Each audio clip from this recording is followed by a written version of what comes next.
Orioles, Yankees, next.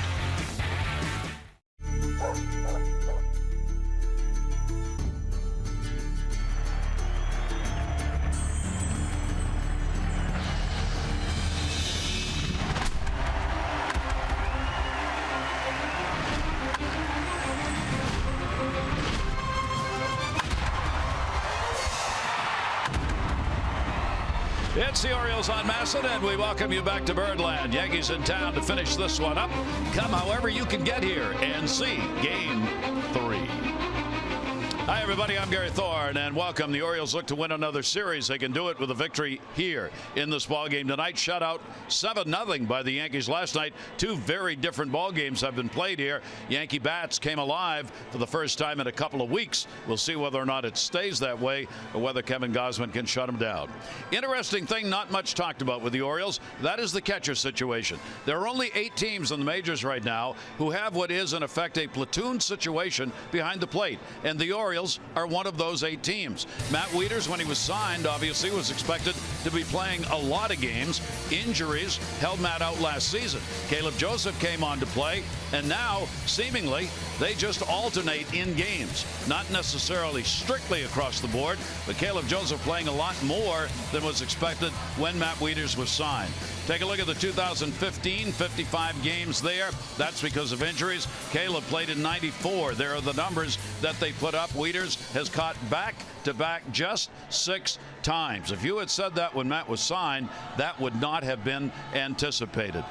Interesting situation. It's working so well, Jim, we don't even think about it. Well, it worked last year because Matt started slowly. Tommy John surgery in 2014. Well, you're right. I mean, he was a #1 draft choice. I think the signing bonus close to $6 million. We were talking about maybe the next Johnny Bench, and even though Johnny Bench wasn't a switch hitter, but a guy that's going to hit for average, hit for home runs, really good arm. He's actually thrown well, but I was talking to him at the cage the other day, and I said, so how does your arm really feel? And he said, well, I can't compare it to anybody else because it's my arm. But, boy, he's thrown well, not hitting where he'd like, missed some time in spring training. And he said the problem with catching, you make those off-balance throws. And we saw it a year ago in the spring where he came out, first game, thought he was going to play all spring.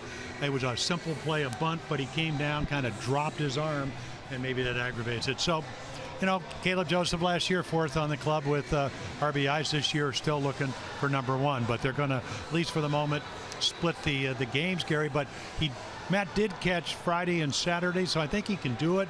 But I still think he's protecting that arm, to be honest. And, of course, when you end up in these situations, any position where you got a platoon, what you end up doing is looking at the combined numbers. And for the Orioles, from the catching spot, it's been okay. It's been good defensively and offensively. Yeah, it gets it done. Yeah, it'll get better. Matt, he's got 1 home run. He's hitting a little over 200. As I said, Caleb, he's in one of those lulls now. So he worked hard today. Both of them. Great thing about Matt Wieters, I think ideally when they signed him, switch hitting catcher. Boy, he'll probably be a better average hitter from the right side, more power from the left side. He gets to see more pitches. So tonight, Tanaka, very tough. He's pitched better than anybody on the Yankees. It's a must-win for the Orioles because, as you said, they want to win the series. Same thing for the Yankees. Maybe he will get some key hits tonight. All right, the Orioles take the field. We are set to go as this Game 3 before the crowd heading on in, wrapped up for another cool night here at Camden Yards. First pitch coming up.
Orioles baseball on Masson is brought to you by Southwest. Transparency, low fares, nothing to hide.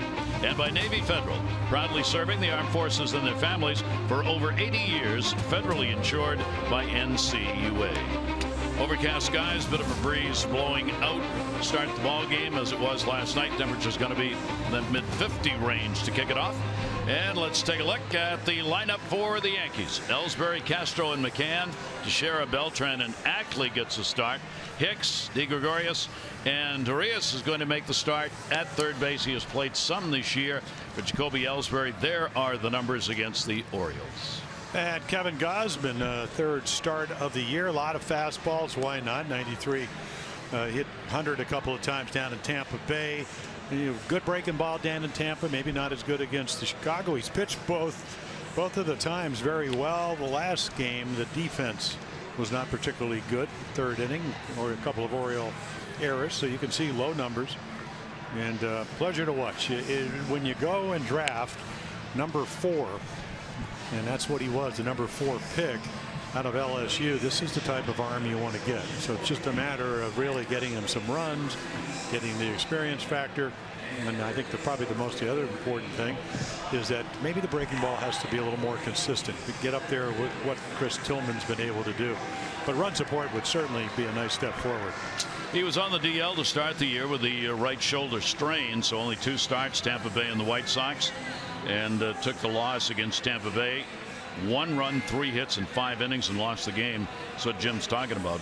And then the no decision against the White Sox. So only his 3rd start of the season. And he will get a new baseball here to start this one out. As Matt Wieters went out.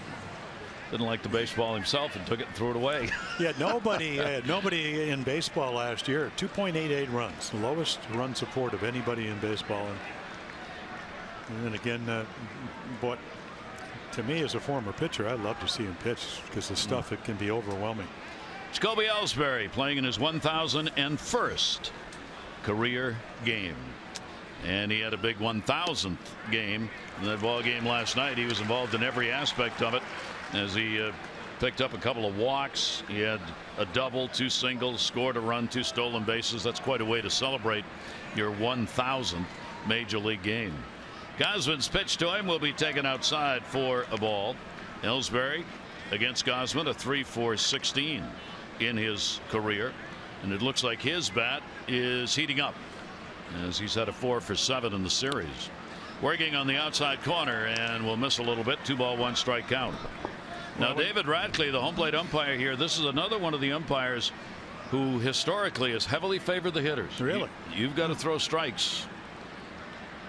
The 2-1 pitch, and that'll be put up in the air right behind second base. Manny Machado will drift back on it, and he's got it. Yeah, take a look at the Oriole defense here at Camden Yards. Little different look. Kim gets to play left, Jones in center, Trumbo in right field because of the injury to J.J. Hardy. Machado moves from third to short, Flaherty at third, Scope, Davis, and then a couple of Gold Gloves with Matt Wieters behind the plate. That'll bring Castro up, batting in the number 2 spot in the lineup. Brett Gardner was hit by a pitch by Dylan Bundy late in the ball game in the elbow, and so he is not in the ball game. It is not a DL type injury, but it's sore, and so to give it a rest, he is not playing in this game tonight. 0-1 count. Hicks is out in left, as you saw, and Ackley in right. 0-1 delivery down to third base. That'll be chopped foul by Castro, and a 2-strike count from Kevin Gausman. Well, like you said, kind of a damp, fairly cold evening. The wind will make it maybe a little harder to grip the ball, but usually we see more than 90 or 91 in the first inning. Let's see if that has any effect in the game.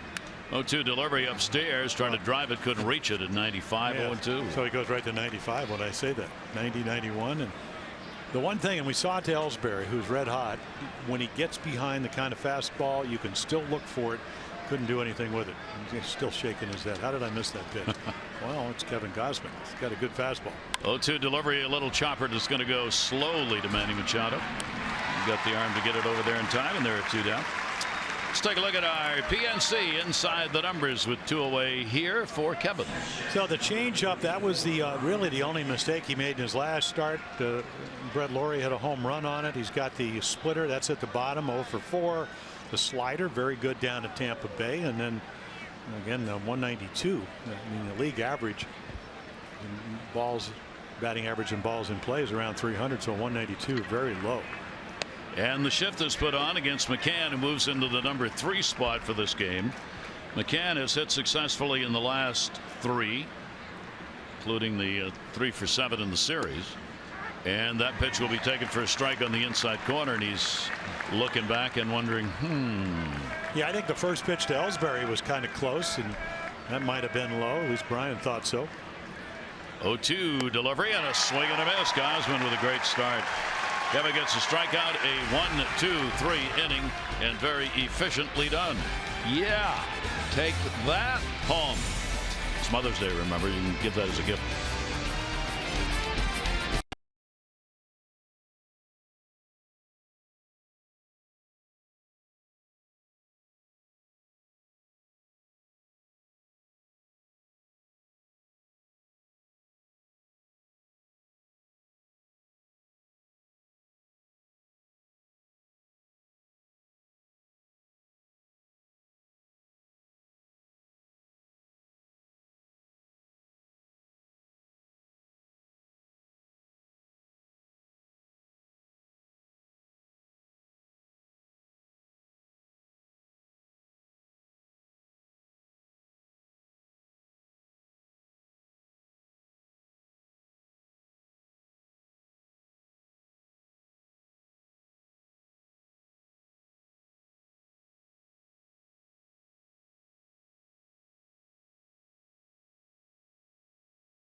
To improve on a very solid 10-4 mark here at home. They are still tied with Texas for the most wins at home. Southwest brings to the lineup transparency, low fares, nothing to hide. Machado, Jones, and Davis, Trumbo, Wieters, and Kim, Scope, Alvarez, and Flaherty. For Manny, this season now up to 13 multi-hit games. So Masahiro Tanaka, this will be his 6th start. All 5 of them, he hit 2 runs in all of them. So again, a lot of breaking balls, a lot of changeups. That's the splitter. I mean, that's what he does. And fastball about 92. So he's pitched very well. Gives him a chance to win. You can see keeps the ball on the ground, and only 2 home runs. And what do the Orioles try to do? They try to hit home runs. Manny Machado's moving into the leadoff spot. And a swing and a miss in the off-speed delivery. Joey Rickard is sitting out, first game that he has not been in the lineup for the Orioles. Manny's got a 6-game hit streak, 3 for 11 with a home run against Tanaka. Right-hander's delivery to him, jammed him unmercifully on that pitch and fought that one off. The home run against Tanaka looks like this. Yeah, doesn't throw a whole lot of them, but that's Yankee Stadium. Scope can hit some home runs. He's hit a couple of them. But again, boy, does he command the baseball. 26-12 in his 3rd year, and again with an ERA a little over 3 runs a game. He has given up per 9 innings, the 5th fewest walks, only 6 overall in the 31 innings that he's pitched.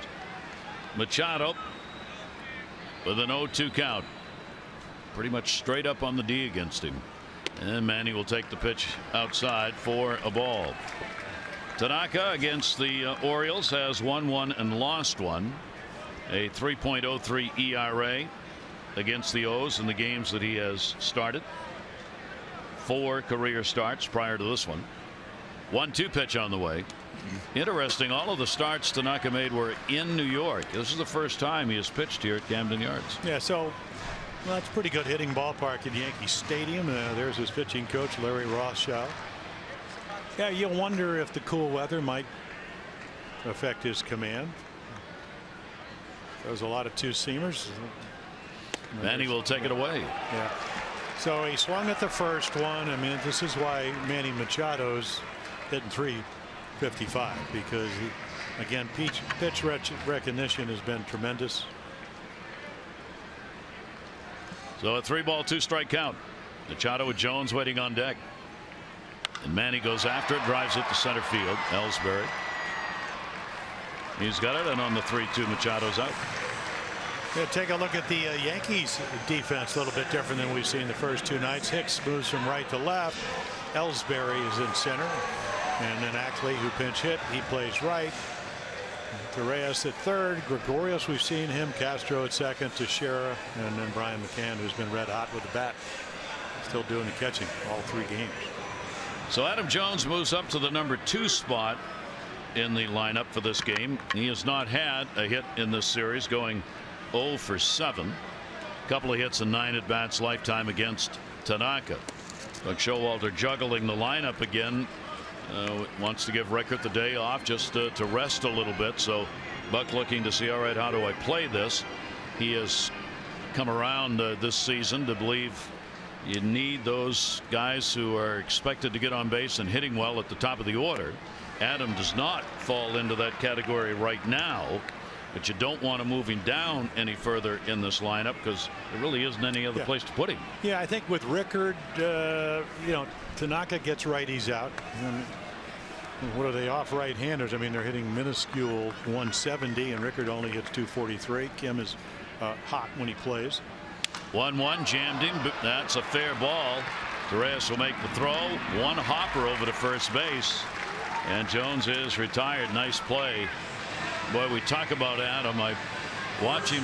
He is always charging to first base, and he's trying to do it here, but he is not running with the same kind of velocity we've seen. No. And of course he also hits it off the end of the bat. I don't think he's 100% by any means, but going to try to keep playing. Of course, Teixeira makes a nice play, very much like Chris Davis. Teixeira, though, has won 5 Gold Gloves over the years. Chris up. He's 0 for 7 in the series. Buck Showalter talked about Adam Jones before the game, and here's what he had to say. Adam wants to contribute in every phase of the game. He's won, I can tell you, 2 or 3 games for us by his play in center field. The play he made night before last on the line drive, not many center fielders come get that ball. Most of them back off of it. But, you know, in my list of things that I'm concerned with, I think he's going to, you know, he's going to do what Adam's done for us many years, and I've got a long memory. He will. So that's today from the skipper. An 0-2 count. Tanaka's not given up a first inning run this season. Davis will take it down low. First inning, the hitters have gone 3 for, well, right now 3 for 21 in the first inning. Yeah, you just hope that the injuries that Adam, and you know, a lot of times when you play every day, there, whatever is ailing you, it's hard to really get well. You're not going to drop him down because of the respect factor. Yep. Davis fouls it off. But reality is, you want him to hit a little bit better than he has, and he wants to do that. I mean, usually you try to get your best hitters at the top of the lineup, but I can't ever envision Adam Jones hitting 6th, 7th, 8th, 9th. So he'll you just stay. Don't do that. No, you don't. You just don't. And Buck's right about it. I mean, defensively, he made a great play in the White Sox game, and he's going to, you know, he's a role model in the sense he does run every ball out. I mean, team leader. That one will go into the shift. And Didi Gregorius will make the play, and Davis is retired, or rather Torres will make the play. Third baseman had moved over. 1, 2, 3 inning for each pitcher.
Two of the sessions on this Sunday special Mother's Day catch on the field. Don't miss a very special opportunity for you to get on the field prior to the O's Oakland game on Sunday. Ticket packages are on sale, include game tickets, on-field access for the unique session of catch. Get information at Orioles.com/catch. Wait. Moms will be on the field, having a chance to play catch with the person of their choice. Part of Mother's Day. Kevin Gausman will go back to work here against Teixeira. Teixeira, switch hitter, 1 for 5 in the series. Has picked up walks and scored, though. Lifts that one to center field. Very little breeze blowing right now. And Adam Jones settles underneath it, a pitch and an out. Yeah, you got to love that. A little breaking ball, stays up and away, and he just skies at the center after walking 3 times last night. Or being walked 3 times. For Kevin Gausman against these Yankees, he's got a 3-2 record, a very good 2.79 ERA, 11 career games, 5 of those as a starter. So he's seen a lot of the Yankees for someone who's had limited appearances because of injuries over the years. Pitch will be taken by Beltran. He's the designated hitter in the ball game. Another switch hitter. He's picked up the 3 for 8 in the series. 0-1. That one's going to miss down low, ball and a strike. Well, you alluded to the fact, I mean, he's hit in 13 out of 14 games. It just doesn't do it with runners in scoring position. Now 1 for 22. An amazing number because he's actually had some pretty good at bats. Again, just maybe not at the opportune time. Those are the numbers as far as lefty righty. 1 ball, 2 strike delivery. Infield moved around on him. That pitch is going to ride inside by Gausman, and the count will go to 2-2 on Beltran. DH role probably more suitable for him now, with a lot of wear and tear on the body over the years for this veteran in the outfield. Started to go, pitch will miss, and another 3 ball, 2 strike count. Ackley is waiting on deck. They give him the line in right field. 3-2 pitch on the way, and that's where he went with that one, but he went foul. Yeah, when you're throwing a 3-2 breaking ball, and that's what it is, you can't be as precise if you don't have the 3 balls. So you figure, okay, hope that it'll fool him. There's your Mercedes Benz pitch track. That one pretty much ended up in the middle of the plate and flashed it foul. 3-2 again. This one will be popped up the other way. Kim. And he's got it. Pretty good hang time on that one. And there are 2 down, a couple of fly ball outs here in the 2nd inning. Kim getting the start in left field in this ball game. He has moved around the outfield when given a chance. And obviously looking in here on these hitters, Wayne Kirby's direction on where he should be playing. Adam Jones helps out in that department as well for positioning with all these maneuvers made. Another shift put on here. Dustin Ackley. Ackley has not appeared in the series. Gausman's actually done well against these left-handers. As we showed you at the top, they're hitting only 154 against him. Right-handers at a 185 clip. 1-0 delivery on the way, and that's going to be taken down in there for a strike. 1-1. Yeah, Ackley, the former #1 draft choice, 2nd pick back in 2009 out of University of North Carolina by the Mariners. There's a good changeup, but doesn't get the corner.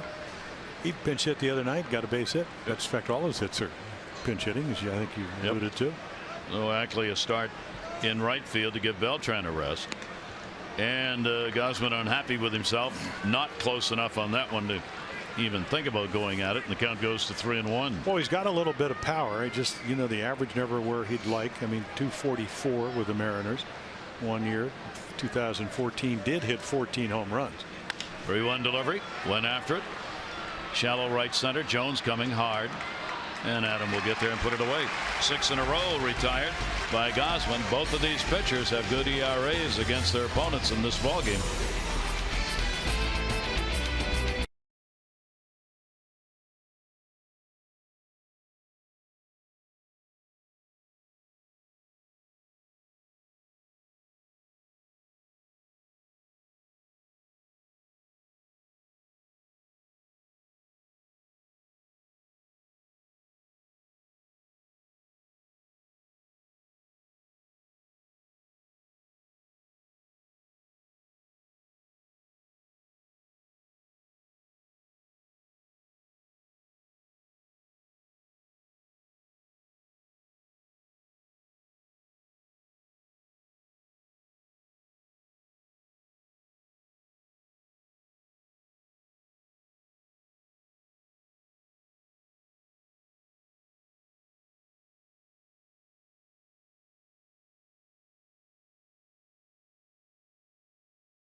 From Seaford, 500 for being selected, and going to win 500 more for every Orioles home run hit tonight.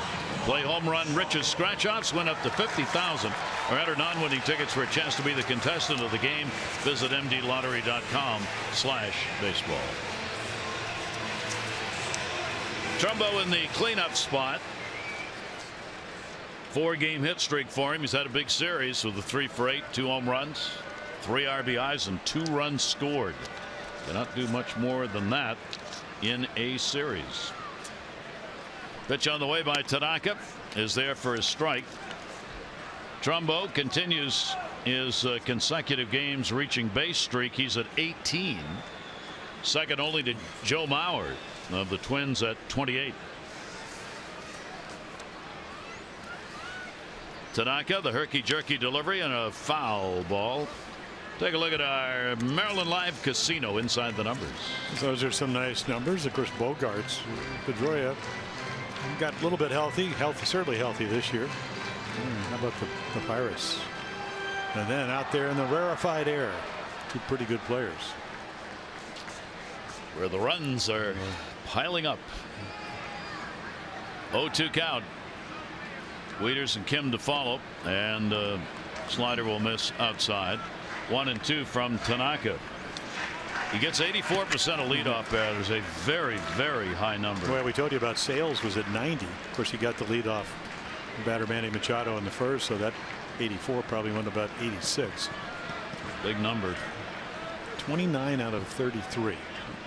1-2 delivery on the way, and he's going to get one here. Reaching the strikeout. Yeah, again, he hasn't hit 92, but he's just the master of controlling the baseball. So the slider, the illusion is, and it's a slider that has good tilt. What's this ball? If you're Bart Trumbo, you think it's going to be on the corner, except it slides away from you. And the good ones go down too. Yep. So late movement, you don't pick up the spin. You think it's a fastball versus other fastball, and another shift being put on. Torres trying to figure out where he's supposed to be. He started, he stopped, he started, he stopped. Now he's in shallow right field, still looking into the dugout. Here is Matt Wieters. That with the 1 for 4 in the game played in the series. Torres playing at third base. Not used to all the shifts. That's going to go the other way in the gap. Ellsbury will come on to get it, and Wieters is on with a single. Yeah, lefties hit him at 234, so they have it a little advantage. As we mentioned, the righties 170, and that's gone down a little bit. Nice little swing right there. Got a ball to hit and didn't miss it. Tanaka's opponent's batting average of 205 overall is 10th best, which is pretty amazing that it would be 10, but it's early in the season. Now he's looking around to see, all right, where are you guys going to be out there at second base? Who's covering? As Castro and Didi Gregorius were chatting, and Castro will stay in his position to cover second base on a ground ball for a double play. Yeah, they play Kim to hit the ball to right field, because that's at least in the infield. Shows bunt. He's got that whole side open with a shift put on, and not a bad idea. Nope. Somebody else on base here. Now the Orioles get the first hit of the ball game. Now the Yankees again trying to figure out what they're doing defensively. Gregorius is looking in now. Do you want me to move over and take the bunt away, or do I stay back here? He moves in a little bit in the shortstop position. 1-0 pitch, swinging away on that one. Slow roller, second. Third baseman, that's one, and that's all they will get. Torres makes the play out of that shift, so they get the force out. Kim on a fielder's choice. Yeah, it gets Kim to roll over on a splitter, and Matt Wieters directly into the base, and Gregorius says nope. 54 degrees temperature tonight and a little breeze. I point that out because getting a feel on that ball can be a little tough for pitchers and fielders. You don't want to be throwing it away, so they may hang on plays like that, where on other nights they might let it go. Jonathan Scope, big 7-game hit streak for him. He's continued it with that 2 for 7 in this series. He has had 2 hits off Tanaka, and both of them have left the yard. He is 2 for 12. And as you mentioned, both of them were in Yankee Stadium. Both of them were high sliders. So what does he do? Starts them off with a fastball and gets the low call. David Rackley is not according to Hoyle so far. Maybe a little liberal strike zone for the pitchers. Cold.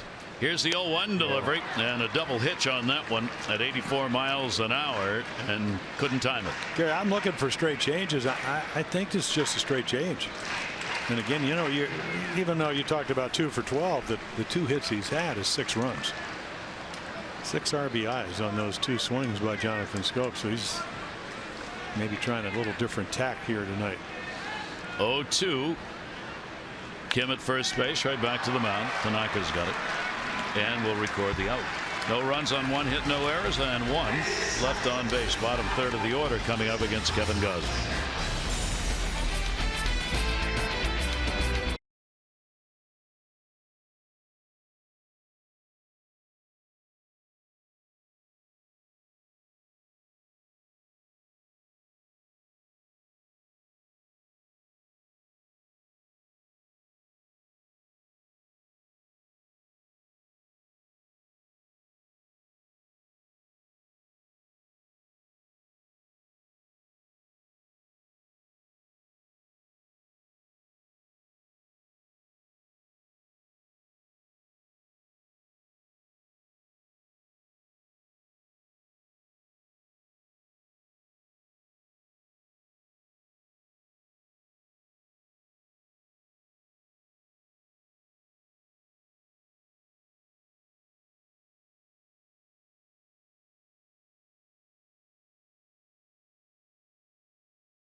The East wins page. Troy Tulowitzki, Toronto, 2 hits, 29 at bats, 11 Ks over the last 8. Since joining Toronto, he's hit only .209 in 69 games. For David Ortiz, on pace for 36. That would set a major league record for the most home runs in a player's final year. Dave Kingman holds the mark right now. He had 35 home runs for the A's his last year, 1986. And the Red Sox, they've turned hot. They have won 8 of their past 10, 57 runs. They are a half game ahead of the Orioles. Yeah, I kind of when I saw that little note, I looked at what Ted Williams did at the age he was 42. Well, I know what he did on his last at bat because I hung that picture on my wall for years and years and years, cut out of the newspaper. He only got up 390 times when he was 42, and he hit 29 home runs, drove in 72, walked 70 times. 72 times. His on base percentage at age 42 was 45% of the time. And said, see you later. Yep, I remember that one. Pitch swung out and missed. This is Aaron Hicks. 1 ball, 1 strike count. Hicks has had an 0 for 4. Yeah, he's been really struggling. Doesn't matter righty or lefty. Righty 1 for 19. This side 1 for 11. 1-1 fouled away. I remember when Williams, watching the game on TV, hit that last home run. He came around third, crossed home plate, low 5 to the on deck batter, I believe it was Jackie Jensen, ran into the dugout, ran over to the exit, went up into the clubhouse, took his uniform off, got dressed, and left. That's how he left the game. His Murata to go fishing or wherever. 1-2 deliveries, a chopper. This is going to be a tough play. Scopes will try and backhand it over to Machado, but that'll be a base hit. So Hicks is on, and there's the first hit for the Yankees.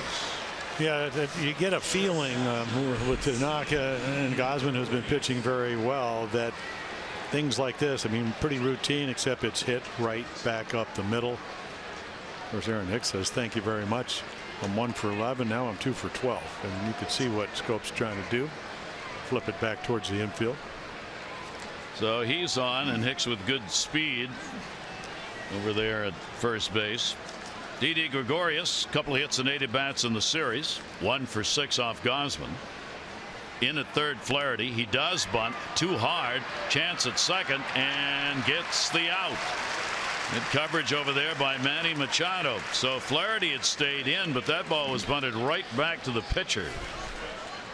Yeah, and you could see Hicks gets a good read if you look at the right of the screen, and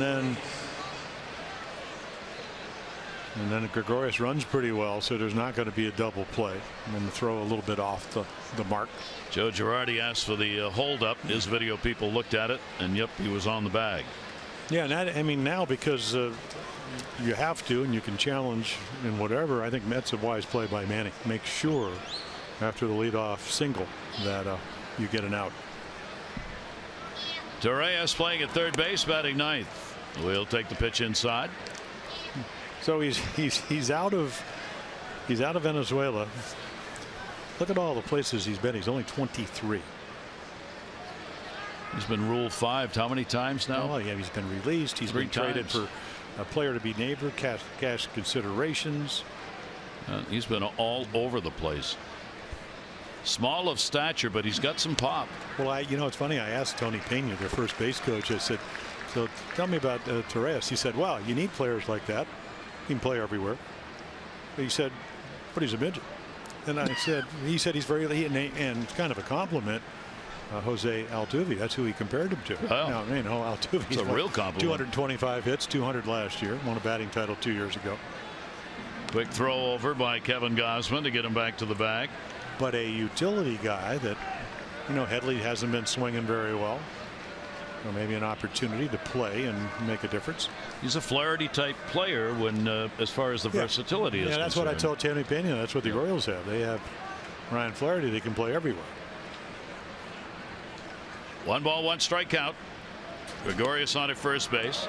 Pitch comes inside.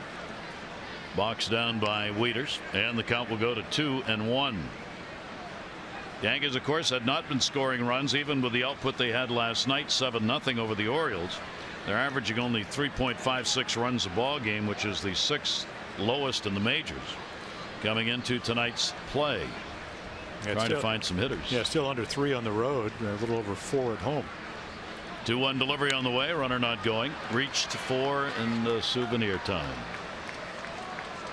Kevin Gausman working with the 2 ball 2 strike count. 14 wins, 20 losses in Kevin Gausman's career. Hoping this is the year where he's in this rotation to stay healthy and be able to pitch the rest of the way on a regular rotation basis. Yeah, I'd really like to see what he can do if he gets out there every 5th day. 2-2 delivery on the way, and a chopper that's going to go foul, protecting more on that one. And a 2 ball 2 strike count. Yeah, I was trying to, at least in my mind, compare him to Jake Arrieta. He throws a little harder than Arrieta. Doesn't have the curve ball or the break-in stuff. Of course, Jake Arrieta would have elbow surgery when he was with the Orioles. Would win 11 games.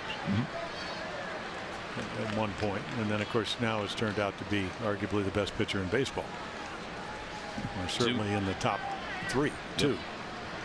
Torres will swing and miss, and Kevin Gausman gets strikeout number 2. And that's another thing that Jake Arrieta didn't have at this age, and Kevin only 25 is a split finger changeup. It's a strikeout ground ball pitch, and this time watch the ball from this angle, it just goes down. Tumbling splitter. So Tanaka has it. And Gausman has it on that pitch.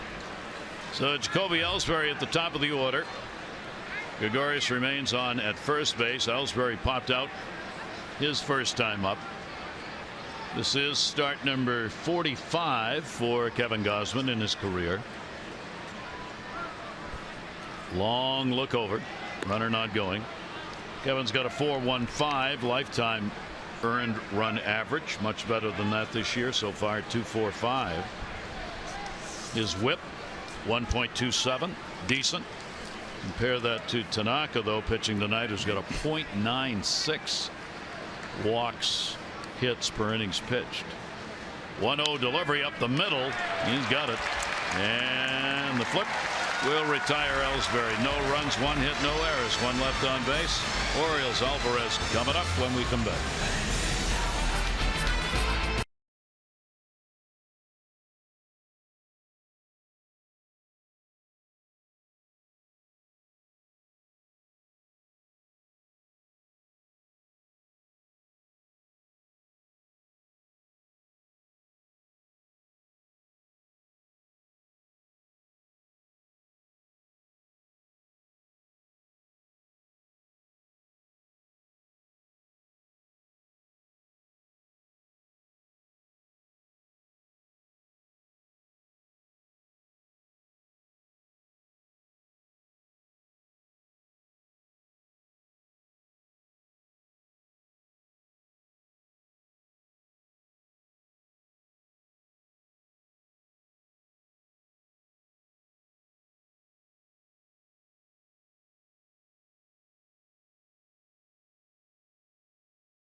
away, just a 6th through this major league season. How have the Silver Sluggers from last year done? Well, Brian McCann, of course, doing the catching for the Yankees.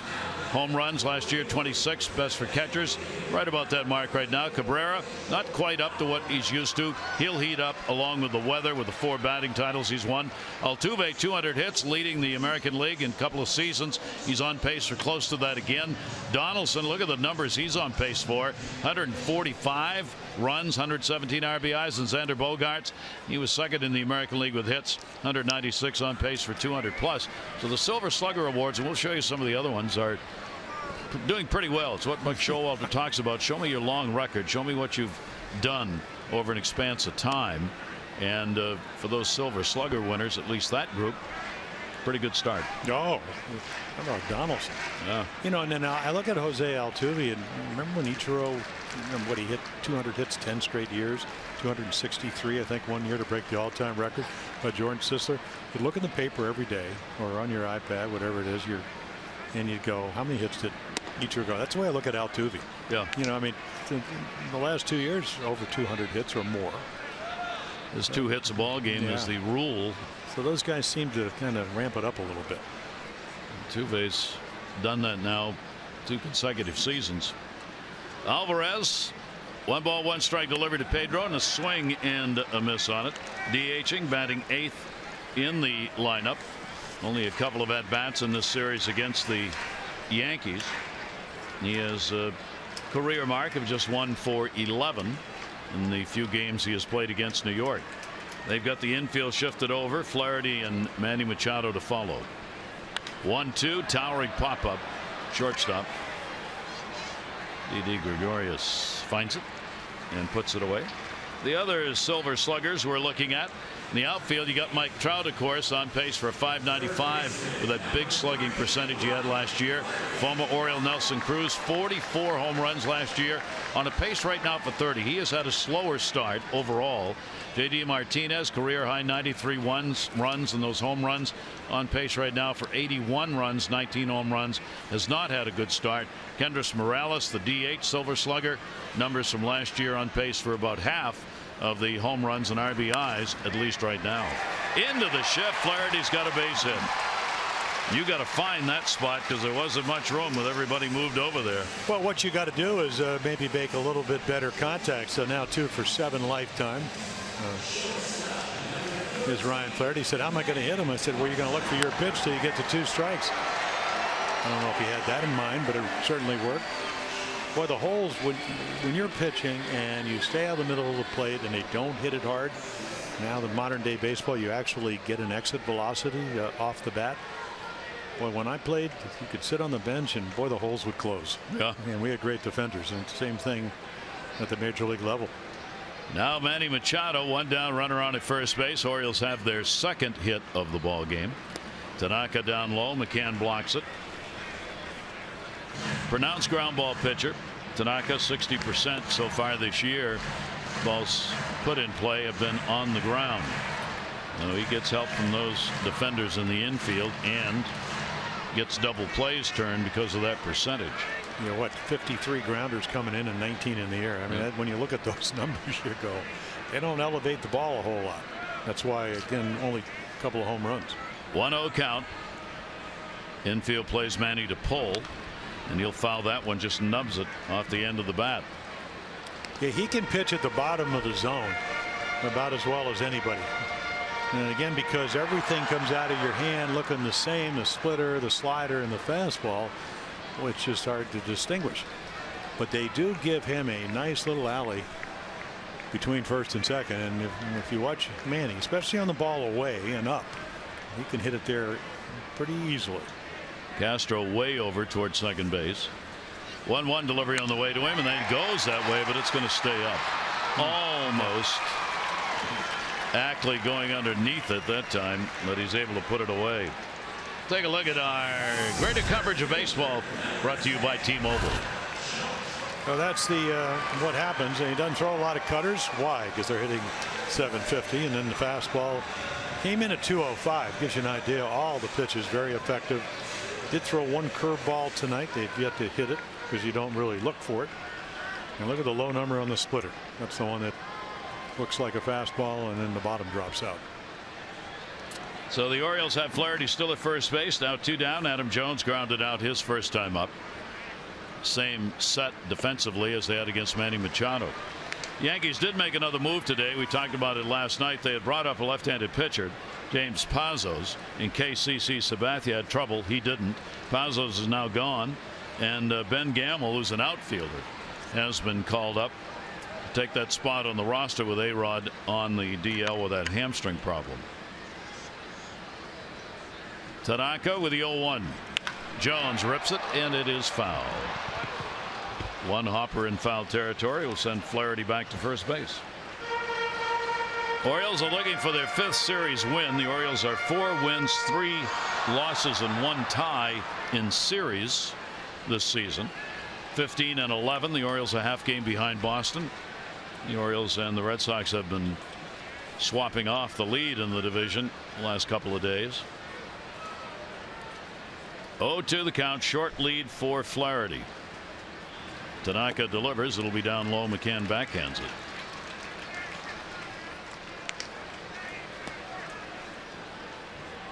Only 27 years old, and right now Tanaka making an enormous difference on this staff.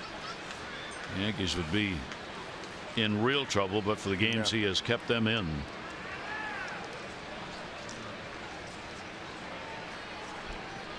Jones with a 1-2. Towards the hole. Didi Gregorius has it. A one-hop throw. Didn't get him. Infield hit.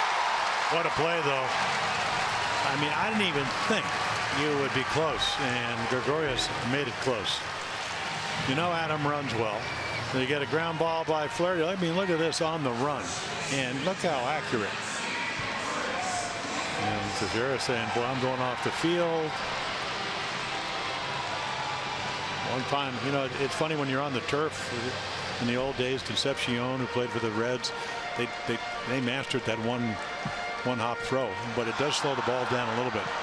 I think that's probably the difference, but you don't see too many shortstops go in the hole and make that kind of throw. So Chris Davis, the RBI chance, no score in this ball game. Hit number 3 for the Orioles, all singles. Chris grounded out his first time up. This is where the Orioles, who are still number 1 in the league at 295 with runners in scoring position, have struggled against the Yankees. 1 for 16, and that one will be fouled off. Orioles had an 0 for 6 in game 1 and a 1 for 10 last night. Thank goodness for the 2 Trumbo home runs. Yeah. On the opening game. Well, that's the one thing, and it's not a lot of at bats. Gosman 0 for 6 coming in, runners in scoring position. This is only his 3rd start, 269. So, that's like we told you, every game that Tanaka's pitched, he's given up 2 runs. And that's it. Yep.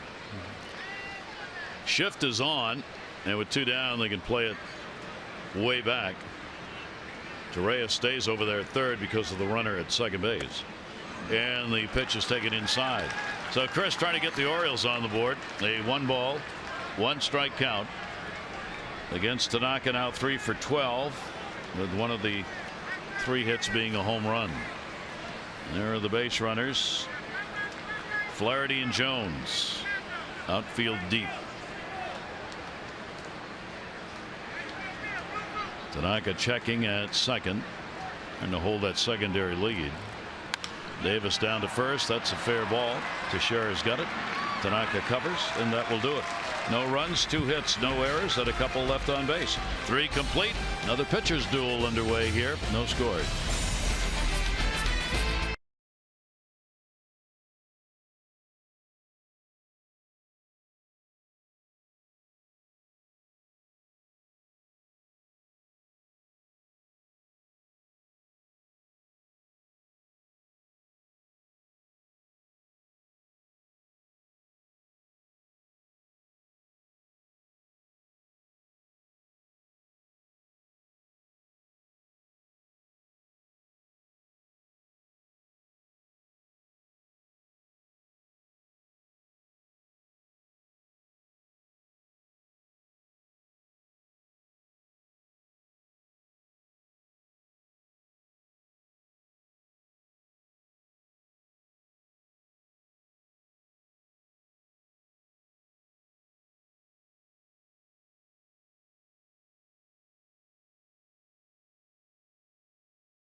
And our fourth inning of Orioles baseball brought to you by the RAV4 Hybrid.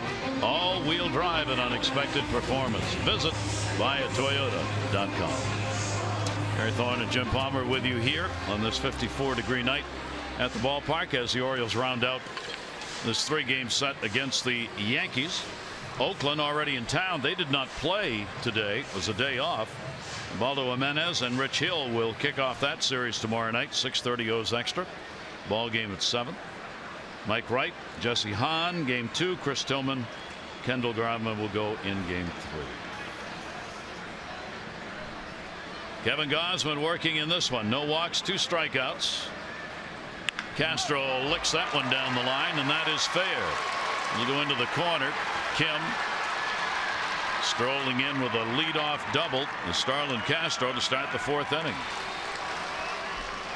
Yeah, that's really again, you know, Castro came in 12 for 25, hadn't gotten a hit, but boy, this is a room service, as Joe Garagiola used to say, room service curveball. When that gets the Yankees off to a start. Look at your Jeep inside the numbers. So there you go. ERA by inning early on, and then not a horrible ERA over the last couple of years. It's gone up, and I just think it's the fact that the breaking ball's still probably not as good as it will eventually be. Flaherty is in at third, even with McCann up. He puts it up in the air to center. Tagging at second is Castro. Jones has got it. Castro's going to taste it. Here comes the throw to third. Not in time. So Castro, he started back to the bag. He looked over to third. Do you want me to go? The answer was yes, and he makes it. Yeah, if the throw's on line, boy, this is going to be bang bang. Maybe about 2 feet off. Really strong throw by Adam Jones, but just off the market. If you just get maybe what, 3 feet, probably would have snapped the tag on him. And so good base running. They are taking a look at the replay on this. Well, with all the replays, hold the tag, sustain it. You never know. Runners do come off bases. Infield's going to play halfway. It looks like at first and third, and they're backing up at short and second with Mark Teixeira at the plate. Runner at third and 1 away. Teixeira flying out to center field, his first time up. Teixeira is hitting .313 in these situations. One of the best of the Yankee numbers. Blocked by Wieters, and a 1-0 count. Scoreless game. Yankees get the chance. First base runner they have had beyond first base. Castro with a double, and now over to third. Teixeira against the Orioles. 284 career number.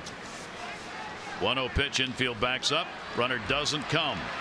Davis will take it to the bag, and Gausman gets the big ground ball out. And that's the Yankees knowing about that arm at first base. Voting is open for the All-Star game. Go to Orioles.com/vote-orange. Vote up to 35 times per email address and a maximum of 5 votes in a 24-hour period. So vote early, vote often, and orange. Orioles.com/vote-orange. And Chris Davis was playing behind the bag. Yeah. Normally you play even with a bag, but he made a great play last night. But Castro runs pretty well. I was surprised they didn't send him. He was not going to go on contact. Yeah, obviously not.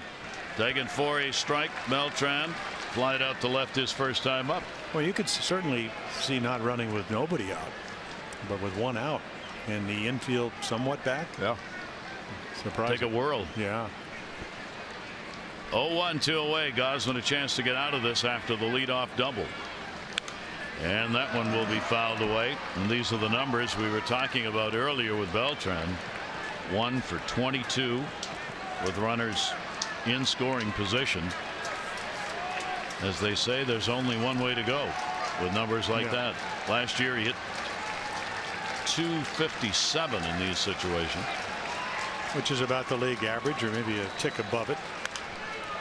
No play on that. Back into the seats. Well, we saw him the first 2 games backspin some balls. I mean, he can do that. He can get on top of high pitches. But again, that fastball went from about 91 to 95 to 96. That's the one thing that you can't teach young. Well, you can teach young pitchers to maybe add a little bit, but not up to 96 unless you have a terrific arm, and that's what Kevin Gausman can bring to the table.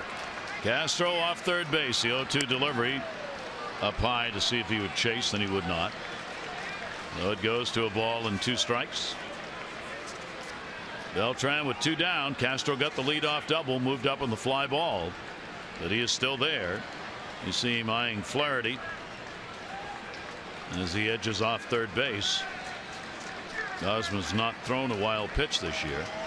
1-2 delivery, and another one hacked off on the fist side and out of play. Yankees as a team hitting only .209 in these situations. Even that's good enough for 10th in the league. The numbers are down for a lot of ball clubs in this department. And I guess if you're an optimist, you say, well, at least in May they're 9 for 27. Joe Girardi, I think, has been thrown out, or no, he's just going back. Well, I'm wondering if he thought he may be balked. I mean, why else would he be upset? I mean, all the pitches. Chris Guccione, third base umpire. That's the one he's hollering at. 1-2 delivery on the way, and that ball looped down the line. Kim coming over. Kim, foul ball. Yeah, nice little split fingered fastball that dives down and away. So Joe's must have been something that Gausman did. Here's Guccione.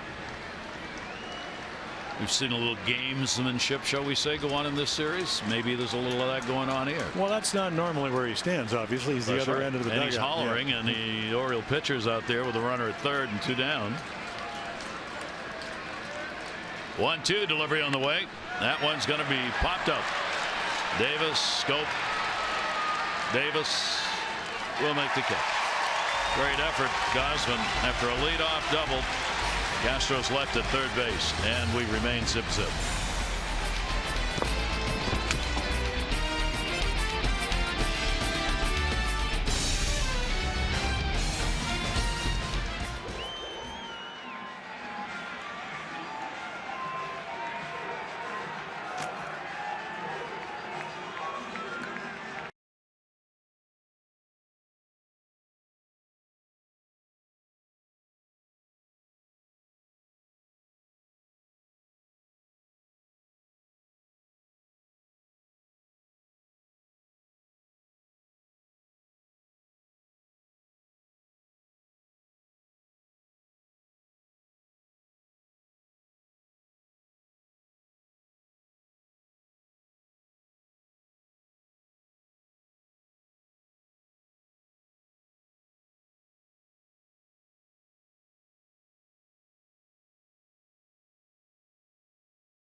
Out of the ball game, but he got his money's worth. Robbie Thompson is the bench coach.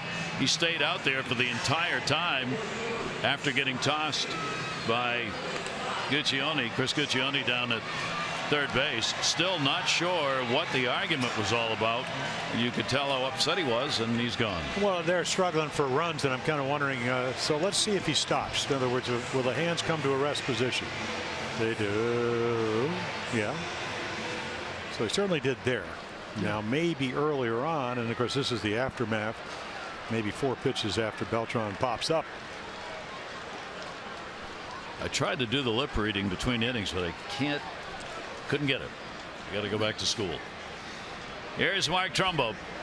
Trumbo down to third. That's going to be a nasty nice play. Torres, he's got him. You know, third base is such a reactionary position, so you got to make a decision in a hurry. I always say that shortstops a lot of times can pick their hops. Just nice decision because he went right back, knows who's running, makes a nice play. There is Rob Thompson. Robbie on with Tony Pena right behind him there. Robbie's the bench coach, of course. There had to have been a balk because wasn't anything else. Yeah, exactly. I mean, unless they're not happy with the fact that he umpired last night and they won 7-0. I don't think that would be the reason either. Nope. Here's Matt Wieters. Matt shows bunt with a shift on. Matt picked up a single his first time up. Now 4 for 9. Lifetime off Tanaka. Kim waiting on deck. Game scoreless. Each team has had opportunities in this ball game. Orioles leaving a couple on in the third. The Yankees getting that leadoff double. They couldn't convert. Almost the exact same place. Again, he goes to left. He's had 2 opposite field base hits. Well, yeah. 1 down, 1 on. Take a look at our league leaderboard brought to you by Coons.com. Over 2 million vehicles sold and counting. There you go. The mighty Red Sox. They got a nice little hitting team, especially when Ortiz is red hot. Of course, Ramirez is hitting well now that he's moved over at first and playing, and Bogarts last year was. And then you could see the Royals way down the contact team. Yeah, I think Tanaka, when you don't give up home runs, that's pretty much what pitching's about. 1 out. Wieters doesn't run well, so if you're going to give him up a hit, give him a hit to the opposite field. Now Kim will take the pitch down low for a ball. Hit into a fielder's choice his first time up. He now has picked up 9 hits in 16 at bats. He's had an RBI, extra base hits, the double for Kim. A couple of walks, 2 strikeouts. Playing in only his 7th game. Wieters on at first base and the shift on against Kim. Well, Mark Quinn came on as the assistant hitting instructor, Scott Coolbaugh. He said Kim's in there for Tanaka. Of course, he's been in there for everybody because he hits the ball where it's pitched. 1-0 delivery to him. Another off-speed delivery is going to miss at 82. And Kim will get ahead on the count 0-2. A lot of people, when you talk about how they pitch in Japan and Korea, where Kim comes from, they do throw a lot of splitters, a lot of off-speed pitches. So that's pretty much what Tanaka throws. He hasn't thrown a ball at 90 tonight yet. Everything's around 89, but very effective as far as location. 2-0 delivery, and he's way down low with that again. So he's been bouncing him off the plate here in this at bat, and Tanaka goes 3-0. Yeah, I think he lets him hit. I think Buck Showalter. This guy doesn't give up a lot of runs. Don't get a lot of opportunities. And again, he's into his 6th start. He's only thrown 2 home runs. 3-0. Give him the green light. Kim getting his 5th start in left field. Wieters very short lead at first. 3-0 delivery taken. It is their first strike. Kim turned away, but he knew that was going to be called. So there you go. Fastball, and right there, I mean, a changeup's a splitter. Breaking ball is a slider, maybe a couple of cutters. But Kim says, I'm not swinging at that. That was a perfect pitch on the outside corner.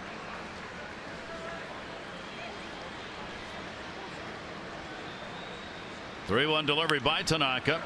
And they go the other way, and it'll be fouled off.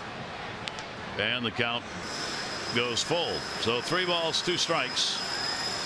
Wieters looking across the diamond to get the signs from Bobby Dickerson. But Showalter wondering, why do we do that in baseball before the game? Just look over here to the dugout. Why do I have to give signs to other people to relay them across? What difference does it make? Not a good answer for that, actually. Young-Soo Kim, 3-2, 1 down. Wieters not moving, and the pitch is low. He got a walk out of it. Well, the Orioles got 2 on. That's the first walk from Tanaka. Well, the day after the Orioles win and score 5 or more runs, get 50% off regular menu price online orders at papajohns.com with promo code Orioles5. Better ingredients, better pizza, Papa John's. Yeah, one of the things that Young-Soo Kim was known for in Korea, because obviously it's Korean baseball, walked 101 times. So a very discerning eye there. Maybe some other hitters might have chased that splitter 3-2, but he took it. Tough to do when you're not playing very much. So Jonathan scoped the chance. Jonathan grounded out his first time up, first and second. 1 down. 0 for 1 so far for the Orioles with runners in scoring position. And a ground ball to third base. Torreyes 1, relay Castro, Taylor made. Same thing they did last night. Whenever the Orioles got an opportunity, it ended up a double play. They turned 3 of them in the ball game. No score.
Orioles baseball on Masson is brought to you by Southwest. Transparency, low fares, nothing to hide. By the Bob Bell Automotive Group, driven to be the best. And by visitannapolis.org. Create your moment at visitannapolis.org. No score in this one. Interesting matchups around baseball tonight, including the Cubs and Nationals. They come in with the 2 best records in the majors and the 2 top run differentials. Cubs are a +93 and the Nationals are a +50, and they match up. 93 already. 90. I mean, that's like Yankee Mariner when they won. The Yankees won what, 114. The Mariners, I think, broke that with the 116. They were like 300 more runs. Of course, that was after 162 games, and they gave up that year. Great differential. Dustin Ackley will go after it into the shift. And a one-hop play made. Jonathan Scope. And these pitchers in charge right now. Gather the family, celebrate Mother's Day weekend at Oriole Park. Saturday, the Birds in Oakland, 7:05. First 10,000 female fans 15 and over get the Orioles canvas tote presented by MLB Network. Then on Mother's Day, the first 10,000 female fans 18 and over get the Orioles Infinity Scarf. So make plans, and the kids 14 and under get to run the bases after the game Sunday. Orioles.com for tickets. Young man would like to do that. Here's Aaron Hicks. Hicks has picked up a base hit and is at bat in the ball game. Yankees have the Red Sox coming up next. The Orioles, Oakland, in the start of that series tomorrow night. 1-0 delivery, and that's going to be in the inside corner to Hicks for a strike. Yeah, Hicks was the kind of the switch hitting version of maybe Brian Buxton when he came up with the Twins. Like they opened here 2013, and well, last year actually had a pretty good year with the Twins, but was traded. He had a real good year. Yeah, he really did. I mean, he got traded for John Ryan Murphy. The Twins looking for a catcher, and he had 11 home runs. Batting average came up, 13 steals, only got caught 3 times. Real good defensive player. 2-1 delivery on the way to Hicks. That ball put in the air to center. Jones. 2 down. And it's time for our PNC minor league report. PNC for the achiever in you. Lou Montanez, I mean, look at that, 22 consecutive games, and of course Corbin's those are some pretty glowing numbers.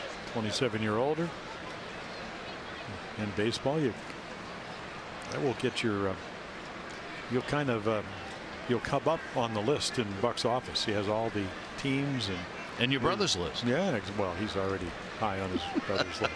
Caleb. They keep in touch obviously on a daily basis. How you doing is the first question. Didi Gregorius went around on that. Gregorius 2 down, nobody on. hit into a fielder's choice his first time up. Kevin Gausman throwing strikes. He walked only 2 against Tampa Bay, only 1 against the White Sox, and he has not walked anybody yet in this game. Neither has Tanaka. Well, I'll tell you, pitch in. If Didi was thinking of hitting the ball on the outside corner, that kind of dodgeball. It's raining. It's an old game he used to play on rainy days. 1 ball, 1 strike count.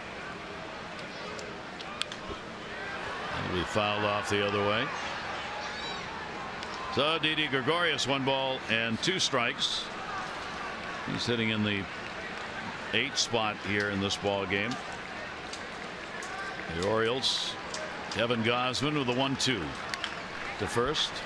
Davis. Both these pitchers, they are dominating play. That's 3 out of the 5 innings he's retired them in order.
Highlights with a pitching duel here at Camden Yards. Hanging curveball. Castro says thank you very much. Hits it in to the left field for a double, and then McCann will hit a high fly ball. Strong throw by Adam Jones, just a tad off the runner at third, and only 1 out. And for some reason they do not send Castro. There's your second out, and then 5th pitch. The Beltron up and in. Pop up to Chris Davis. Kevin Gausman pitches out of trouble. That's Geico. 15 minutes could save you 15% or more on car insurance. Visit geico.com for a free rate quote. Tanaka back out on the mound. Neither of these pitchers getting a lot of time to rest between innings, because both are taking care of the opponents at a pretty good clip. Alvarez popped out his first time up. Flaherty and then Machado. 5th inning. No runs, 4 hits for the Orioles. No runs, 2 hits for the Yankees. Orioles have left 4. Yankees have left 2. And Tanaka's delivery will miss down low as he continues to work the bottom part of that strike zone.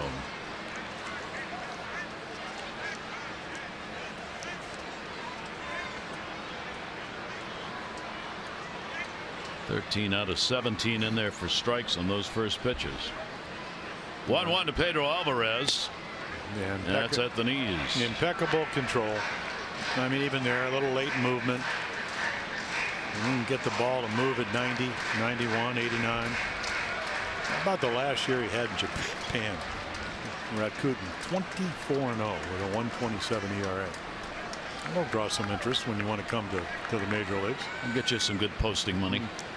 1-2 pitch on the way, and that's going to be down low. Tanaka, in the games he's worked against the Orioles the previous 4, has not worked less than 7 innings. 7 in 2 games, 7 2/3 on another, and 8 innings the last time out last September. 1 run, 6 hits over 8 in that ball game, and he's still got a non-decision in a Yankee loss. Here's the 2-2 delivery on the way. Alvarez will take it. And the count is full, 3-2. Well, we've seen Pedro. He got hot down in Tampa.